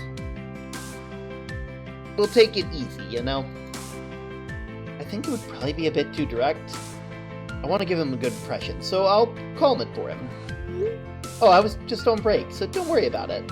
Okay, that makes sense. Hope everything was okay. It was pretty hectic when I went in there. Yeah, lunch rush is normally like that. But don't worry, it was nothing we couldn't handle. But you know what I couldn't handle? The ending of Season 1 of Blissful Misery. Same! Like, it was wild that St. Peter was the season antagonist, but I thought he would be the big bad. For him to handle and have the plotline tied up was insane. Then Season 2 happened.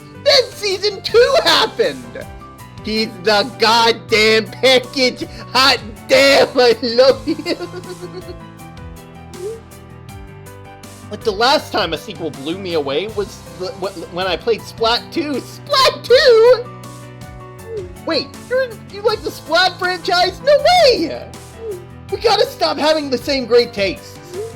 What, and stop being cool? No way. We have like 4 things in common. We need one more and then we get bingo. Wait, we have 4 things? Yeah, great taste in pet names, games, shows, and the buy rep. Wow, now you've listed out, we really do have a lot in common. Oh man, it's during the end of my break. Time is going too fast. Hey, I have to get going soon, break's almost over. But feel free to message me later. I want to know your favorite weapon. You bet. Talk to you later, Eunice. Have a nice day at work. Splatoon! Looks like I have something to look forward to after work now. No, Muffin, you can't have my phone just because I got back from work. I know you want to watch fishes on YouTube, but a friend is going to text me soon, okay? He's a real cool person. Meow. Yeah, he has a cute little dog named Loaf. Meow. Oh, run away, you big baby. I know you'll be coming back for dinner. Beep. Oh, that must be Sebastian. Of course he starts with a joke. Called someone trying to be a Davy cameo. I thought he was loafing around, but turns out he was trying to get snacks! Loafing around. Your Honor, my defendant's innocent. He has been a good boy and he just wants a treat. He's the best boy, but he knows he's not allowed to have treats before dinner. Loaf is adorable, by the way. His fur looks so soft, even when he looks guilty. He's trying to bribe me to skip punishment by cuddling with me on the couch. Is it working? Absolutely! I've been successfully bribed! Corruption of the law at its finest. Whilst I have you, though, can I ask you about your favorite weapon in Splat? Easily the Sploot Pot. Sure, it has a hard difficulty curve, but when you master it like I do, it is so fun. Damn, my weapon main is the Splat Hose. Mainly because it was inspired from a fire hose. A splat hose. Predictable, I know, but I use that weapon I'm on fire. God, he's on fire. What a stupid, incredible joke. Honestly, even though your favorite weapon being related to your job is kind of charming, if a weapon was inspired by a coffee machine, I know I'd try to learn it. Challenge him to a splat match. He's a fireman, I'm sure he can handle the heat. Besides, it's been a while since I played the game. Well, if you're on fire, get used to getting roasted if you ever play against me. Those are fighting words if I've ever seen them. They're not fighting words. That's your future. The fact we aren't getting corgi picks hurts me. Yeah, I want the corgi pick. I want it. Give me the corgi. I showed you my cat. Please respond.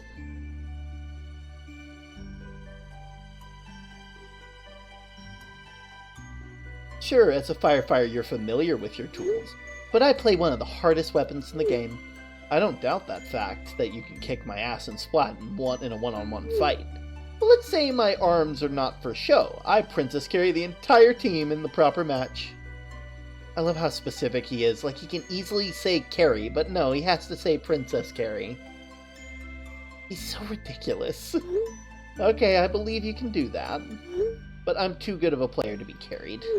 Naturally as a fighter of the Sploot Pot, but the offer to be carried by me is always open. Let's see if you can beat me first. Because if you can beat me, I'll happily give you a break and carry you. I'll happily give you a break and carry you instead. Oh, you're on. What's your friend code? Yes, I can't believe I won that!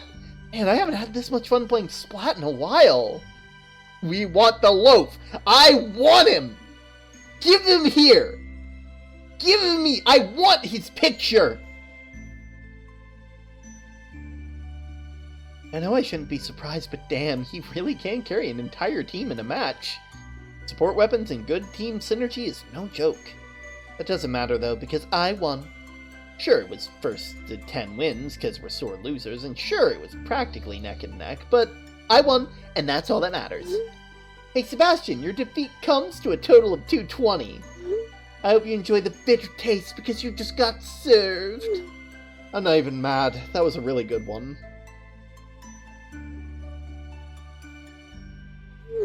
Thanks for the games, Eunice.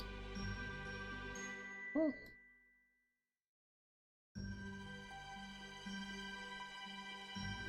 Thanks for the games. How did you get so good at the game? Did you play all the time or something? Nah, nothing like that. My best friend travels a lot for work, so on off days, if the time zones align, we play a match.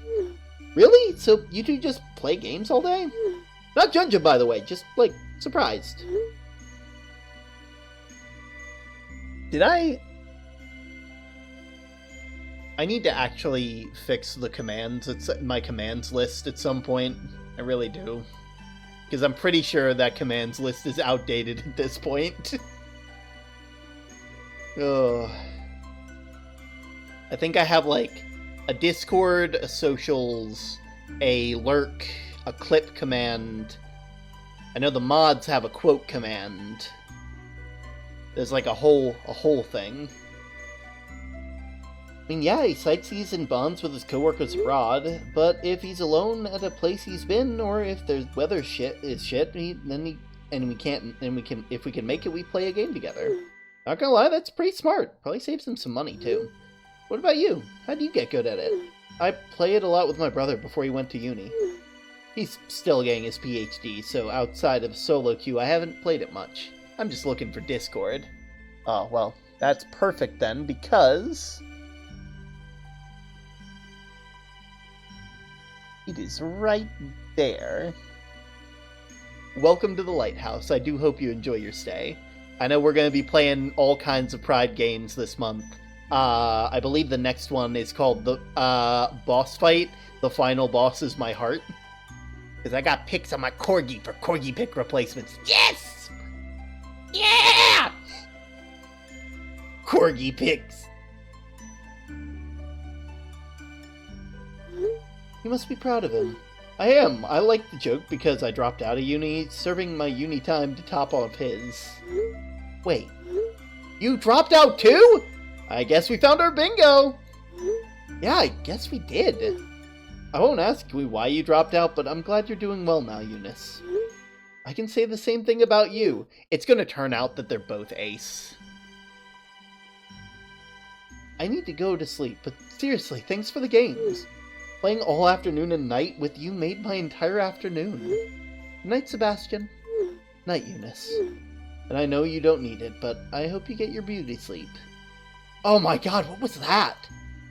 I know we had a lot of things in common, and sure, he was fun to talk to at the bar, but he was so fun to be with. Not only is he great taste, but he's so funny. He's so funny and sweet and all around a great person. I'm too tired to think about this properly, but I wish my cheeks would stop blushing. Muffin! Mind if I just DM them to you? Yeah, sure, why not? You are more than welcome to. If you are having trouble with the Discord, by the way, there is like a verification station to make sure people, you know, like you press like the turtle and it'll open up everything else.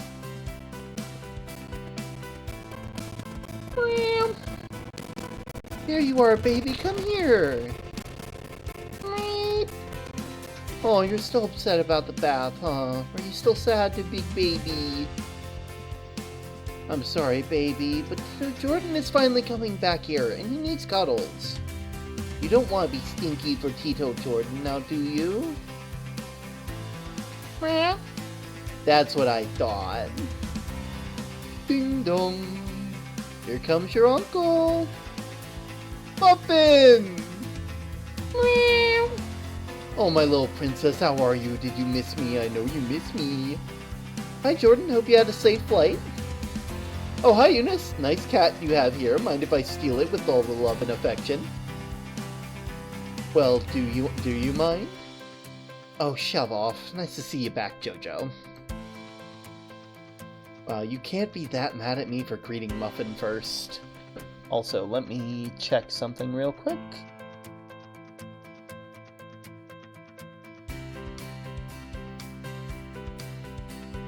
Oh my god, the corgis are so cute! Oh, they're so cute! I love it, it's so adorable! Oh my god, I feel blessed. This is gonna be a good week. Only for a bit. You'll be forgiven by the time you give me a hug. Jordan immediately drops Muffin before he walks over and wraps me in a hug. I missed you, Eunice. Who do you miss more, me or my cat? Ouch, don't be so rude. It's you, by the way, Muffin. Meow? So rude. I guess you don't want my coffee. Come on, Eunice, you know I'm joking. What do you want then? I'm making ice brew for myself. I'll just have whatever you have. Are you sure? You know I can literally make any coffee drink in the kitchen. Yeah, I'm fine. I just want to play with Muffin.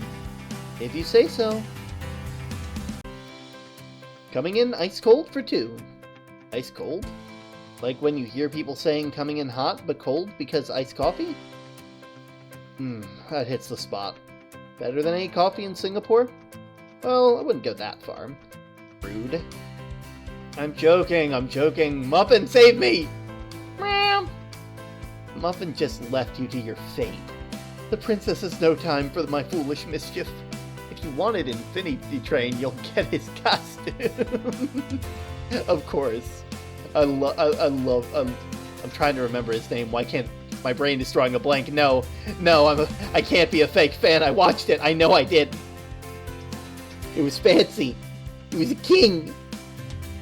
He was the king of the corgis. No. I'll remember it later. I'll be waking up in the middle of the night. I'll be like dead asleep, and I'll just sit up and be like, "Oh, that was it." I can't either. No.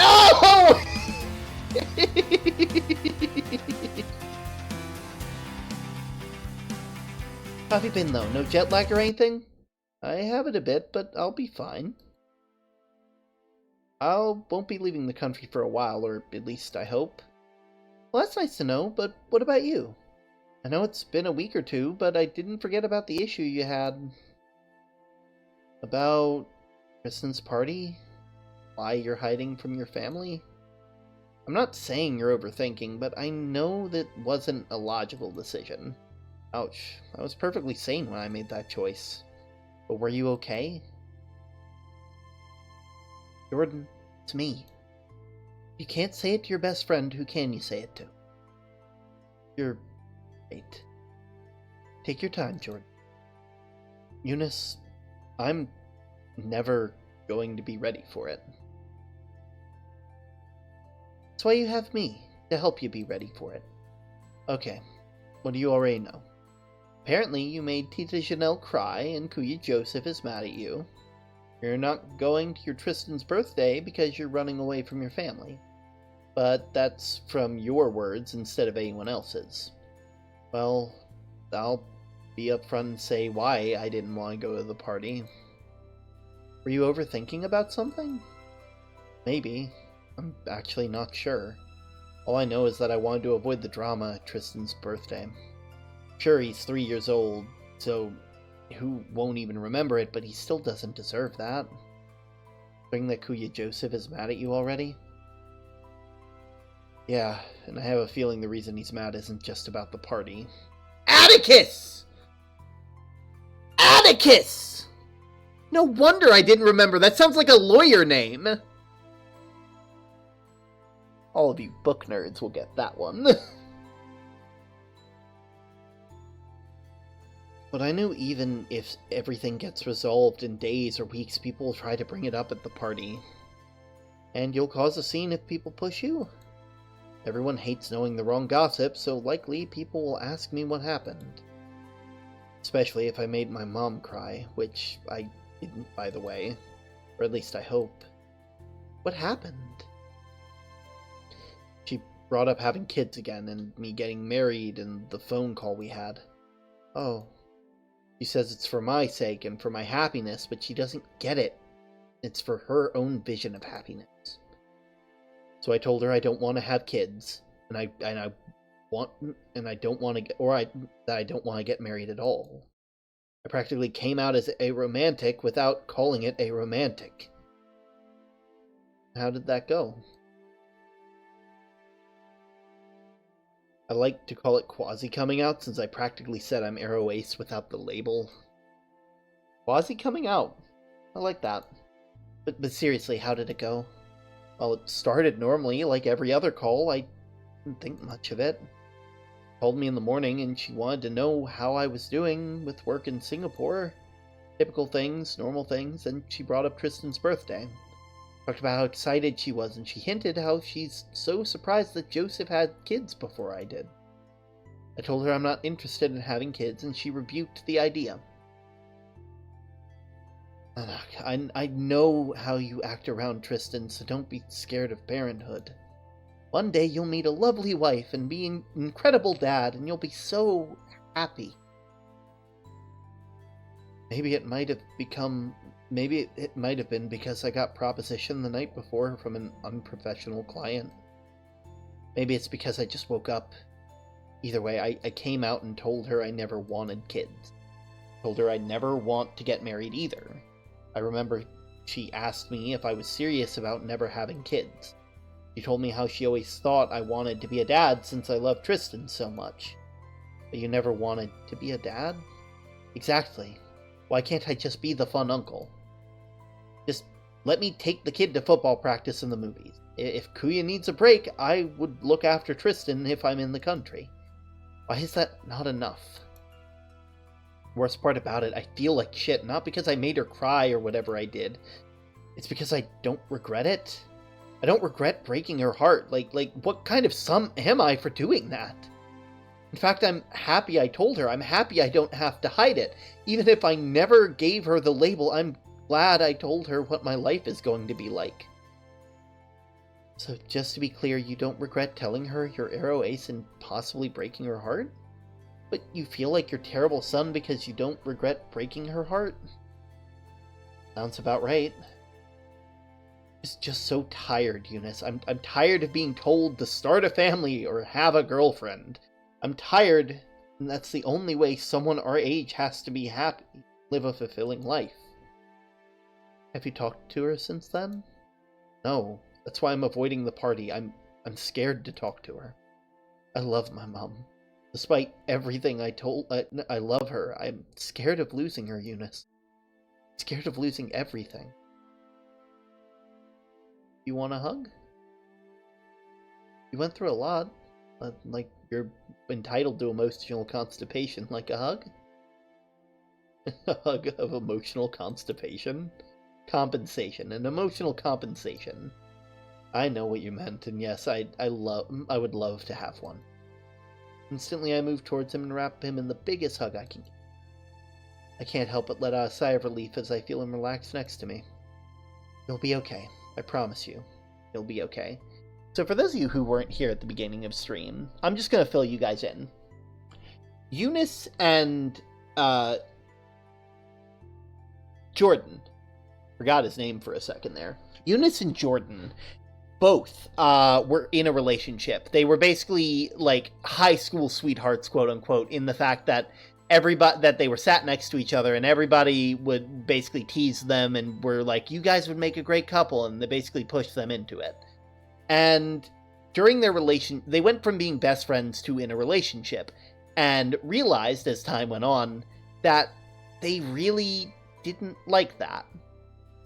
They felt like strangers, and it was a complete downgrade from their relationship. And they also both learned that they're both ace. They both really just don't like that kind of thing. Now, with all that being around the time that they, broke it off and let everybody know, Jordan also realized that they were aromantic, which is one of the reasons why dating was so hard, because it felt like they were being pushed into something. And now they're good friends, but they now live separate lives. I don't think so Jordan, is Arrow, and our character Eunice is Ace. Took a leap both of us were terrified to take. We took the leap, but we don't know where you're landing. What do you mean? When I came out, I decided to run away from your family because you were thinking the worst? I didn't do that. I'm not trying to blame you, Jordan. You're scared. It's scary.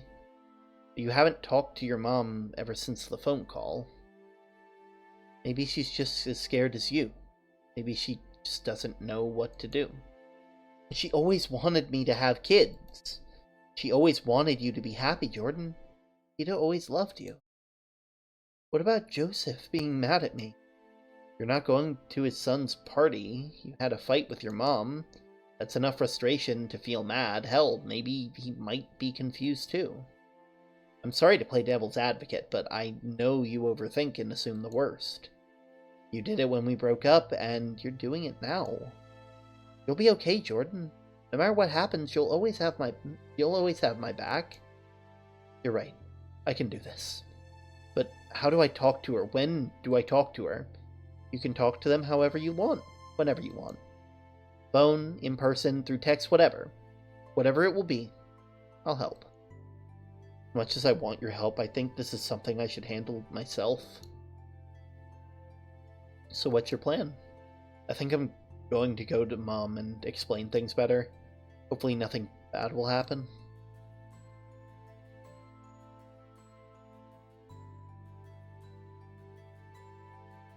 Come here, I'll give you a good luck charm.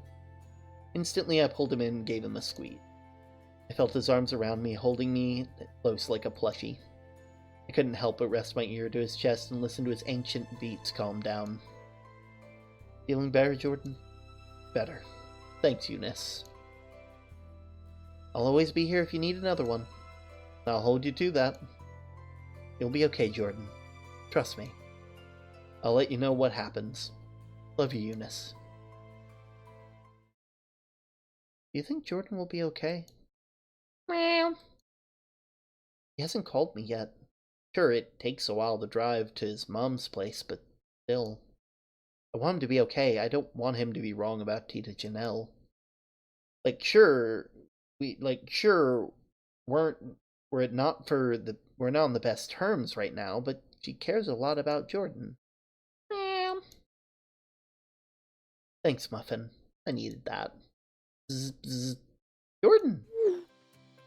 Sorry, this is a text. Voice tired from talking.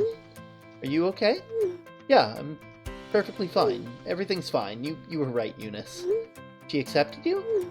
Yeah, she's fine with me being Arrow Ace. She doesn't entirely get it, since family is important to her, but she doesn't like the idea that I'll be alone and no one would look after me.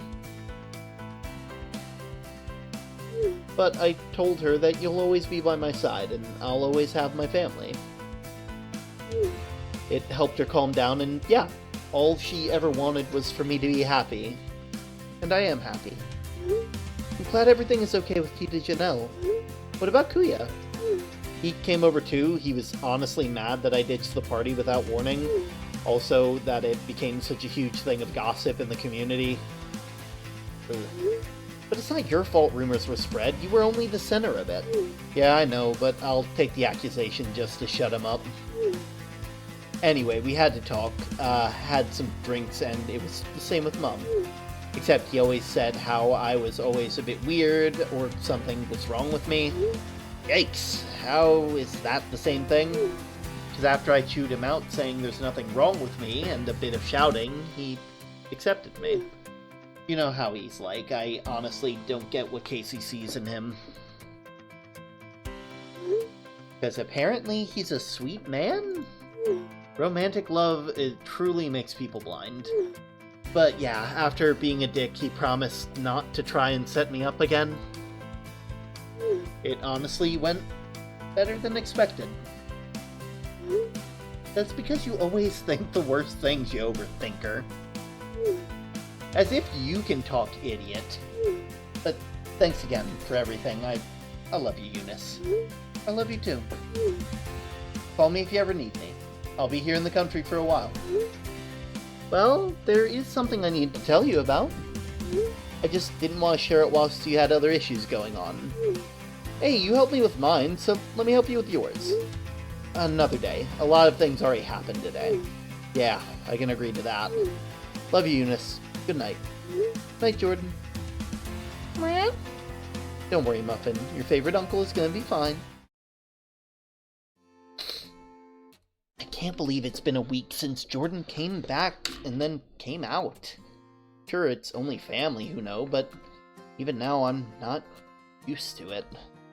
On the bright side, they're keeping it a family secret, so no one's really talking about it.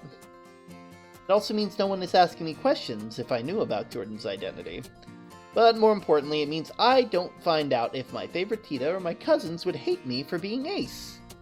I know other people won't like this, but I would rather stay in the closet than lose my community. Besides, everyone important knows I'm bi, and that is enough. Likewise, everyone important to Jordan knows he's Arrow Ace, and that's good enough for him too. But I'm glad that all of a sudden the gossip and hubbub died down. Turns out Jordan has a planned conference to go to around Tristan's birthday, and that was enough to kill the gossip. Which leads up back to our normal, boring, regular life. Which sadly includes a quiet afternoon shift, thankfully, without Sarah.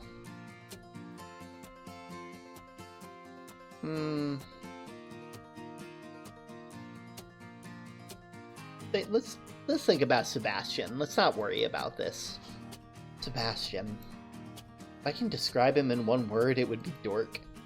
I never met anyone who's so reliable whilst having a good time. Not only that, but he has so many things in common. It's so easy to talk to him, and the conversations can go on for hours. Let's not forget how handsome he is. Like, God, he has such a nice smile. Also, he gets so cute when he blushes. We have so much in common, it's crazy to think about.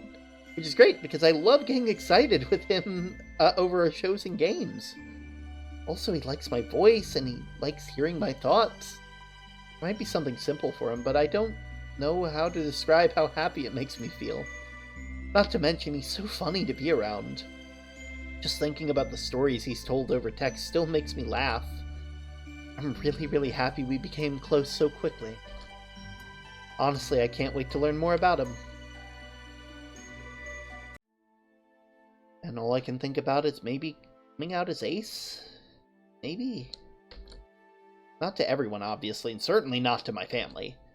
Maybe to Casey and Michelle? Like, they're some of my greatest friends, and if Joseph told Casey about Jordan, even if he wasn't supposed to, then I don't need to sit there and awkwardly explain what it is. Maybe, honestly, that would make me very happy if she explained it. Sure, she'll probably be wrong about a few points, but it takes the burden off my shoulders. Michelle would accept it because she wants me to be happy. She's sweet like that. God. Why am I so scared still? I know they're more likely to accept me. They're my greatest friends outside of Jordan. So why am I still hesitating? Why is it every time I think about coming out, it always ends up with maybe? I mean, I know why, but that was years ago. Then again, me and Jordan broke up years ago, and we still bring it up. I really shouldn't be surprised my brain likes to bring up the reaction of my exes had when I came out. Fuck, I can't stop thinking about it.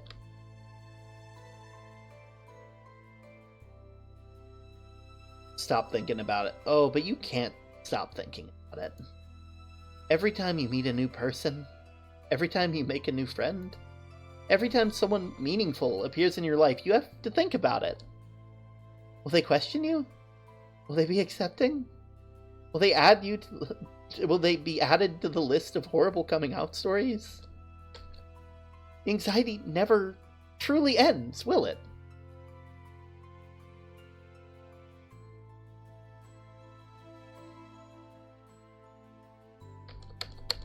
Oh.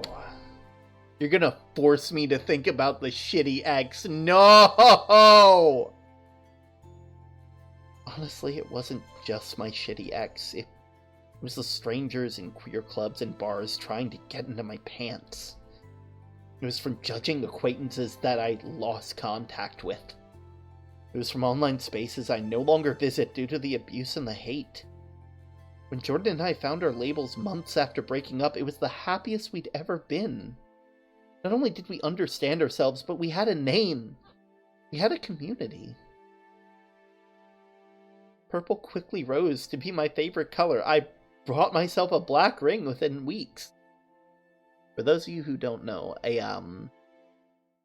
a black ring is like the symbol of the ace community. It's like a way of flagging that you're ace without outright coming out. So people who know that means that you're ace know that you're ace, but no one else does. It's kind of similar to hanky code back in the day, except, you know.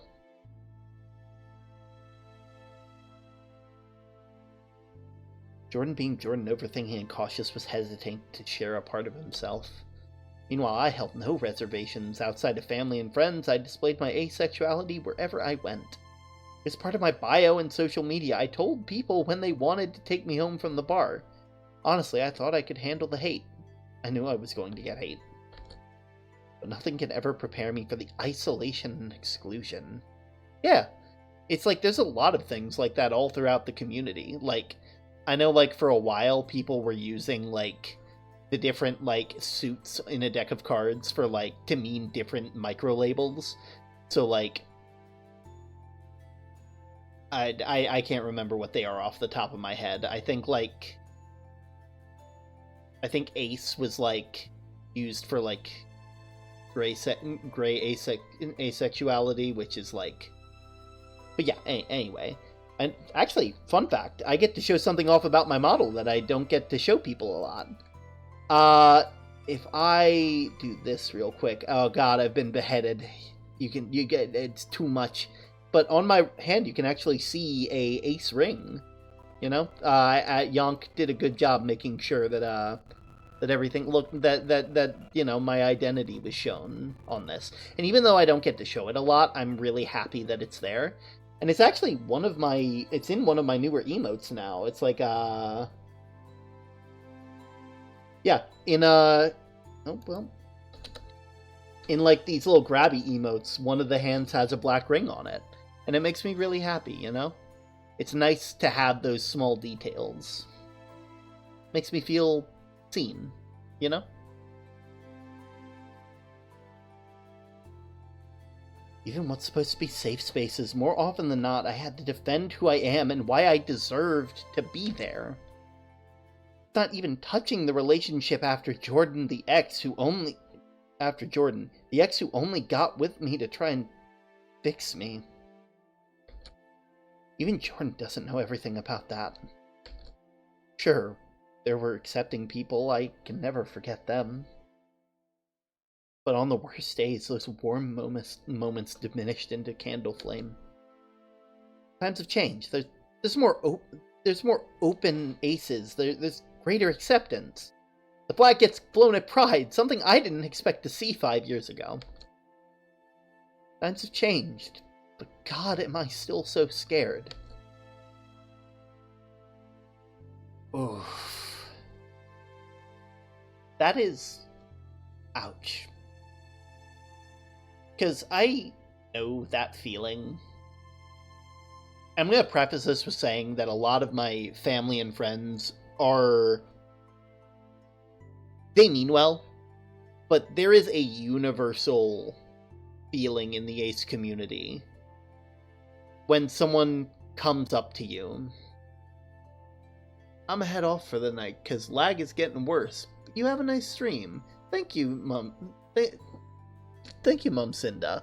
I hope you enjoy your day. I hope you enjoy your day as well. And thank you for the corgi pics. I really do appreciate it. But yeah, when it came down to it, while a lot of people are well-meaning, most of the people that you interact with who aren't ace cannot imagine what it's like to not have to have that lack of sexual attraction. And it hurts, because they try to mean well by saying things like, oh, well, I mean, maybe you'll find the right one, you know, maybe things will work out, you know. I think that's good. I know I had a couple people just be like, oh man, I wish I was like that, because then I could focus more. And one, that's gross. Second off,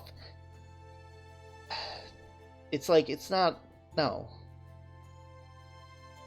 Like, having that constant feeling that there's something wrong with you, that you go slow in your relationship because, you know, and not having that place.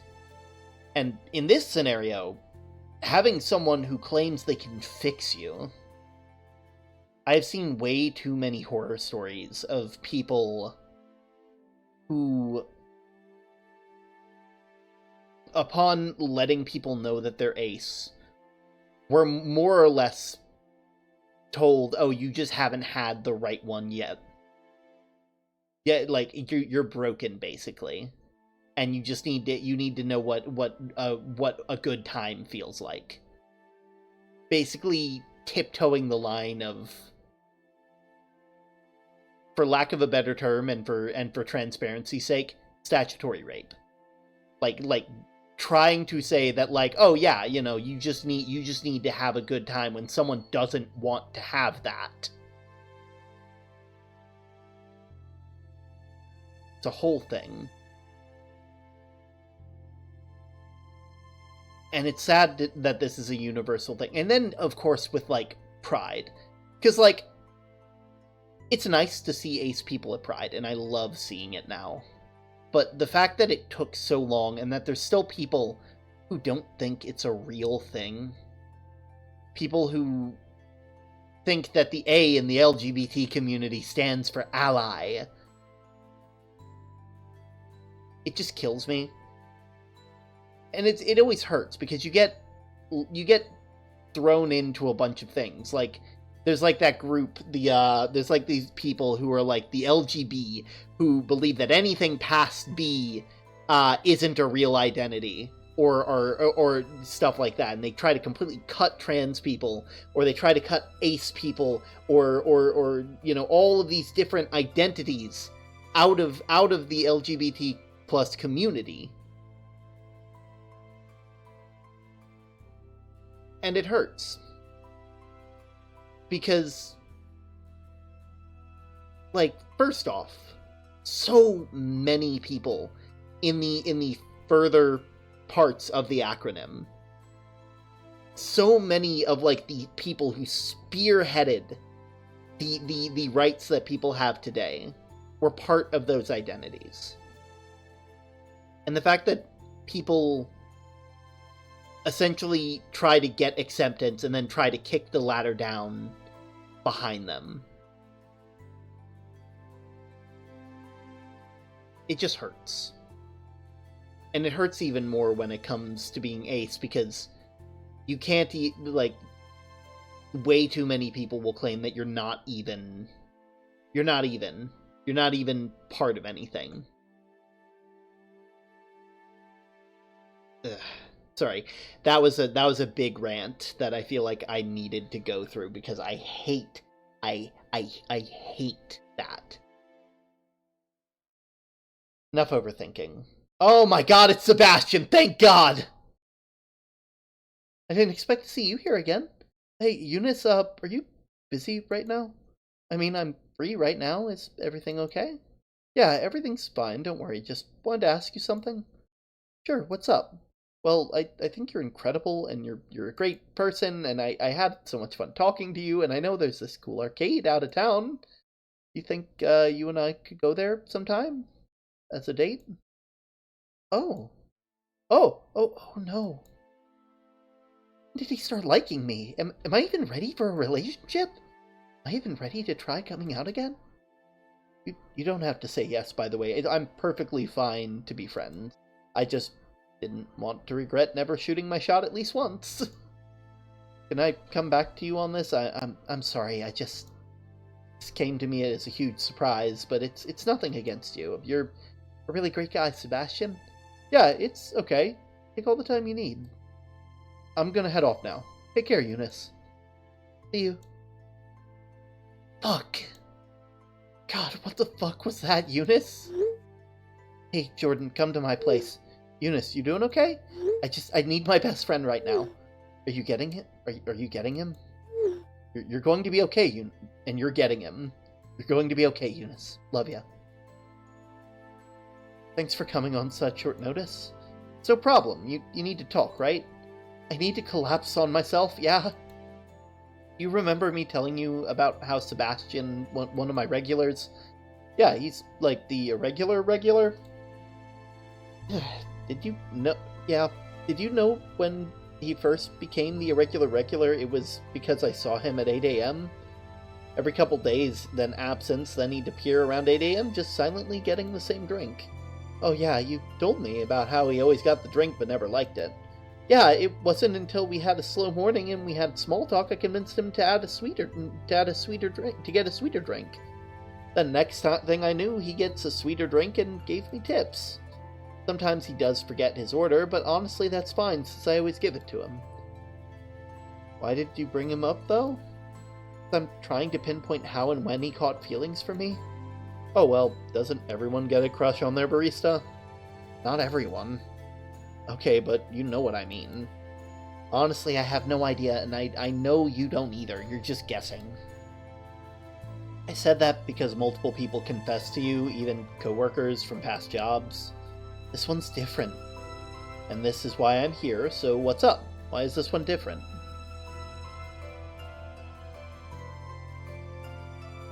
I think I have a crush on him? Oh, my God. Yeah. When did you get a crush on him? Also, why haven't you told me this before? It happened recently. You had a lot on your plate. I didn't want to bother you. So you keep it all in until you can't hold it anymore? Typical Eunice behavior. You're not mad at me, are you? For not saying anything? Of course not. I would be a shit best friend if I did.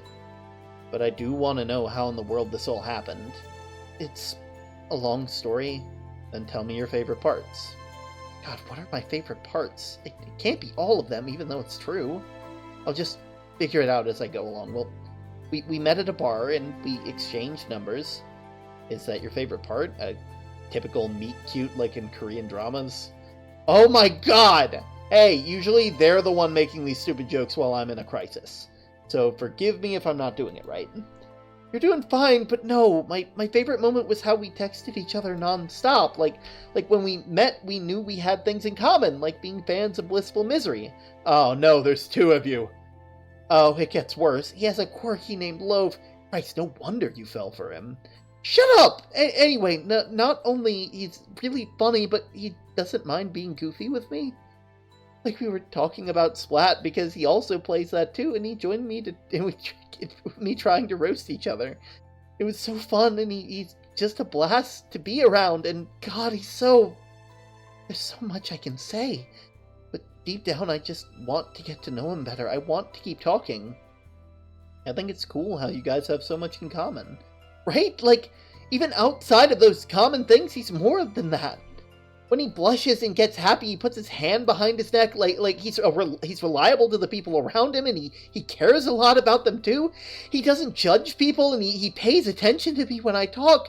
Like, sure, that's just basic hospitality, but he's so sincere with it. He asks me questions. He chimes in at the right moments. When you're talking about your favorite thing, it makes the moment special. Plus, he's so cute when he blushes, and when he's not, he's just so handsome. Like, you've seen her, like, you've seen her sometimes when you visit me. You've seen sometimes when he's so hot. I can agree that he matches your type in aesthetic and attraction, yes. I want to know more about him, and a part of me wants him to know more about me, too. I know about you as in me being Ace. That's why I called you here. Because you're Ace, I thought you were okay with that. I'm okay with being Ace, it's hard having your hopes up after being let down all the time. You're scared to enter another relationship after that douchebag, huh? Hey, I've been in relationships after them. Nothing serious. Nothing that lasted for a long time. Jordan? You said it yourself, Eunice. This one's different. I've been your friend since we were in diapers. I can tell instantly, crush or not, this one's meaningful. God, relationships and crushing on people is exhausting. Why can't I just be satisfied being friends with him? Why must I suffer like this? Okay, K-drama, calm down. Like the worst thing you can say to me right now, but I'll take it since the sheer shock stopped me from crying. You're being melodramatic. Come here. Before I knew it, Jordan pulled me into a hug, instantly calming my emotions. What's really the problem?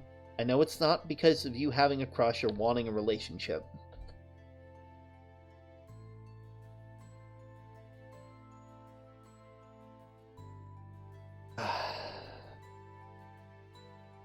Each of these choices hurts because it's something that I've thought about legitimately. And while yes, bad people can make it hard to get back into new relationships, it's less... I would like to propose that you can get over people. It takes a whole lot more to deal with your own self-doubts. And along with that, being Ace, not being enough is a bit of a deal breaker. Because if you can't provide them the thing that they expect in a relationship, well, they probably don't want to put energy into that relationship now, do they? What if I'm not enough? What are you talking about? What if I go into this relationship, I tell him I'm ace and everything is fine? Well, that's good. Everything will be fine.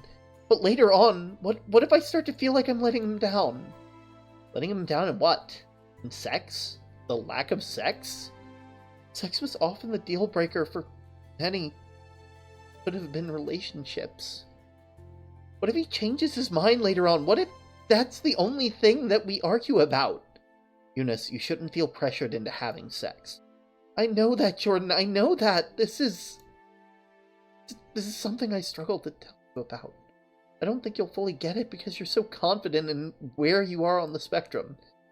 Yes, I don't want sex. Yes, I don't have sexual attraction, but I'm not repulsed. This is the discourse that I love! Oh my god, thank goodness! Because, oh god. Because a lot of people don't realize asexuality doesn't mean repulsed. It doesn't mean that you don't like it. Like, some people will like it. Some people find it grody as fuck. And, you know what? I see that. You know, I can't see myself just going out there, you know, getting in a relationship and doing the do with you-know-who. That's not me. That's not how I'm built. You know? But just because you are ace does not mean that, like, just because you aren't repulsed by it, just because it doesn't gross you out, just because you'd be fine with it if you were able to be in a relationship with somebody, doesn't mean that you're not ace. And thankfully, the ace community is very accepting of that, because we all know that feeling, you know? Or at least a lot of us know that feeling. That feeling of, you know, you wouldn't go out of your way for it. It's not all that. It is not what you're looking for in a relationship, and you don't really understand why anybody would really be looking for it. If anything, I'm neutral about it. I don't want sex because it always was presented like I had no choice in it.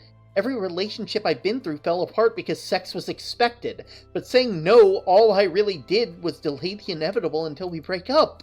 I don't know if other asexuals feel this way, but there's always that silent worry in a relationship that you're not giving enough in a relationship because you're not sexually active. If that's a horrible nagging feeling in your head that they can do better than you.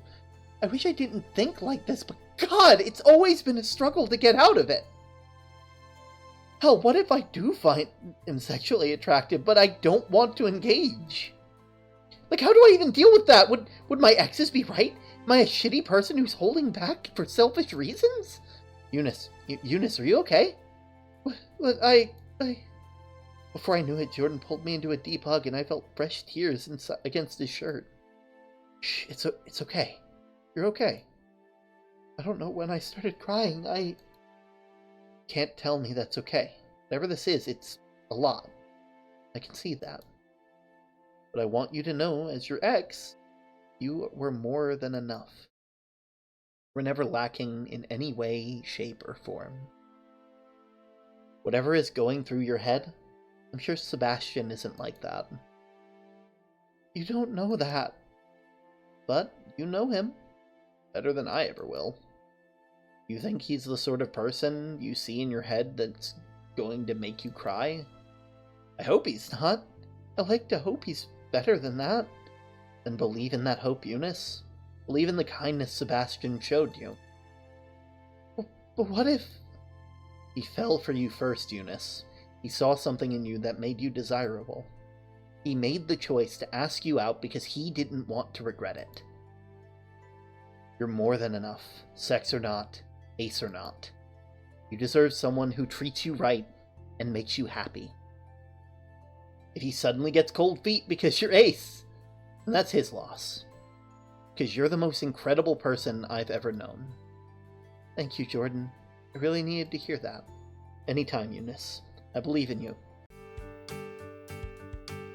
Can't believe I did it, Muffin. I'm gonna come out to someone today. And it's gonna be a person I have a crush on, too. Oh, God, I'm so nervous. Why did I choose to do this at home again? Meow. Oh yeah, that's right. I'm doing it because you're here, you big baby. Jordan said that due to all of my anxiety, I should do it somewhere I feel comfortable. Muffin is literally the most comfortable creature to ever exist. Also, if it goes bad, I can just force them out and shut myself in my room. I'm glad Seb was willing to hear me out. I really thought after his reaction he didn't want to talk to me again. I was also worried that he might have thought I was a flat-out refusal. I'm glad he didn't see it as one, or else this would have been really awkward. Meow. It's okay, baby. I'm gonna be okay. Ding dong. Oh, that's him. Come on, Muffin. Let's invite our guest. Hey, Eunice. Thanks for letting me into your home. Glad you made it, Sebastian. Your place is pretty. That Muffin? Meow. He's so cute. I'm so glad you think so. Anyway, come sit down. Oh, right. Yeah. Meow. Sorry about that. She's shy with strangers. Oh, no. This is perfect. Lofin's the same. Really? It's so cute. Yeah, he likes to go sniff out who it is and then run and hide in his bed. Yeah, I know people say dogs are the same as their owners. I promise I won't run away. Hey, that's my line. But I guess it's time for me to tell you why I called you here. Honestly, because my friend said, told me to say this in the most comfortable place. And I have something to tell you before I tell you my answer to your confession. You have my full attention, Eunice. You can do it, Eunice. You can tell him. You can trust him.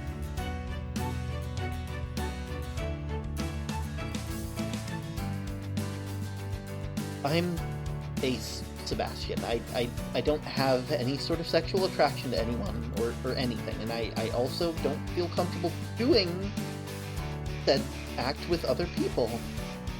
Oh, and I'm saying all these things because I like you, Sebastian. I like you a lot.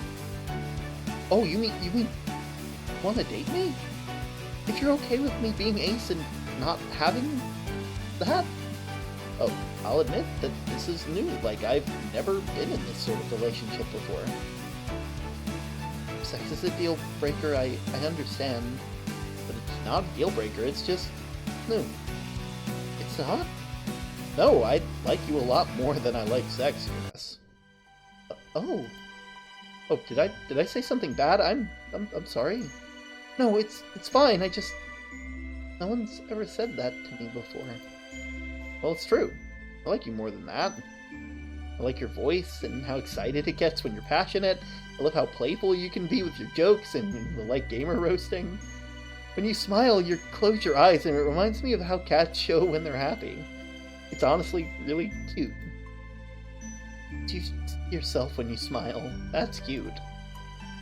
This is also one of my favorite parts about you. But what? You never fail to make anyone feel good. Even when we were strangers, you always made the space comfortable. Oh. So yeah, I like you more than that, Eunice. It feels silly, but I thought you were going to hate me when I came out. I'm really glad I was wrong.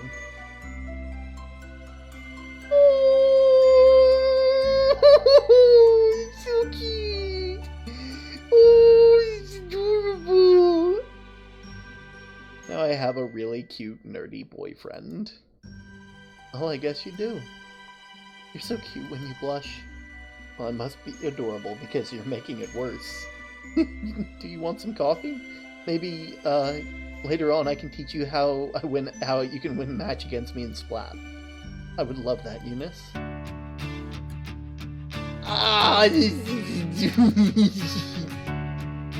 I really like that. I think that was a really good visual novel. And not only that, I think it was a really good story. Because, it touched on topics I didn't expect to see from a visual novel. Because a lot, as someone who is Ace, those feelings and those worries are so fucking real. That worry that because you don't feel that attraction, that you're not going to be enough for some people. That something about you is something so integral to you is a deal breaker for so many people, and in fact becomes a prerequisite to even explore that relationship. And it's nice to see that there are people out there who are more than willing to give you a shot if you give them a chance. And I'm happy that they didn't pull the, oh, I'm ace too, because that's not likely to happen. It's probably a lot more likely than you think, because people tend to flock to the people that they feel most comfortable with. But I like that, because it shows the reality that being in a relationship doesn't mean you have to share everything in common with someone. And don't get me wrong, they shared a lot in common, but, like, it's nice to see that, like, he has no experience with this kind of relationship, and is more than willing to try. And that's all that matters, is being willing to try. Anyway, that was a very cute visual novel. The only constructive criticism I could give to the creator is maybe work on the transitions. There were some that, like, a scene ended and then right there. Just immediately into the next scene. No transition time. And I don't blame them. I'm not sure if, like, I'm not sure where in the, like, how many games they've made before this. I'll have to check it out. I think they did a lovely job, and I can't wait to see what else they make. Because this was lovely. This was absolutely wonderful. Really, really hit home. With that being said, let me go ahead and find someone to raid for all of you guys.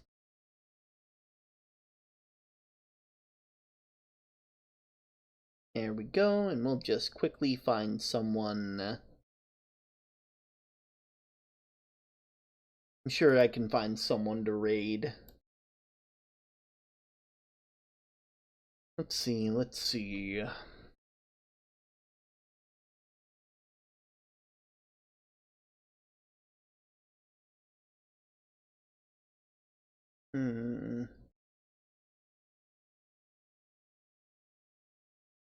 You know who I'll raid? I think I'll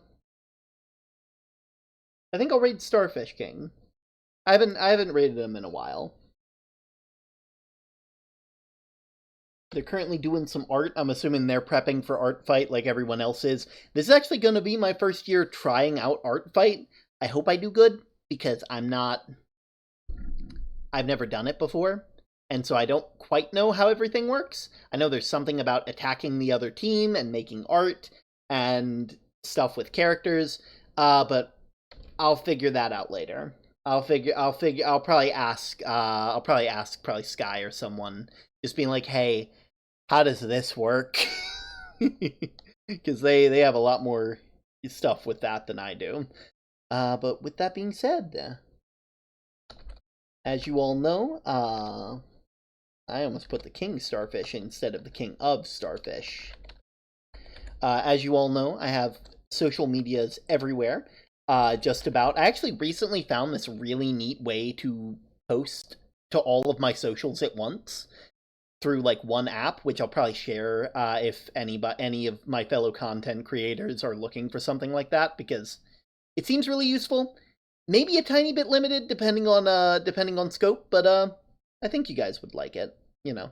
Oh wait, I think it's social. Is it? Nah. Okay, well, you guys know, everybody watching probably is already part of this thing. I'll figure out why the things aren't working, and I will see you all next time. Later.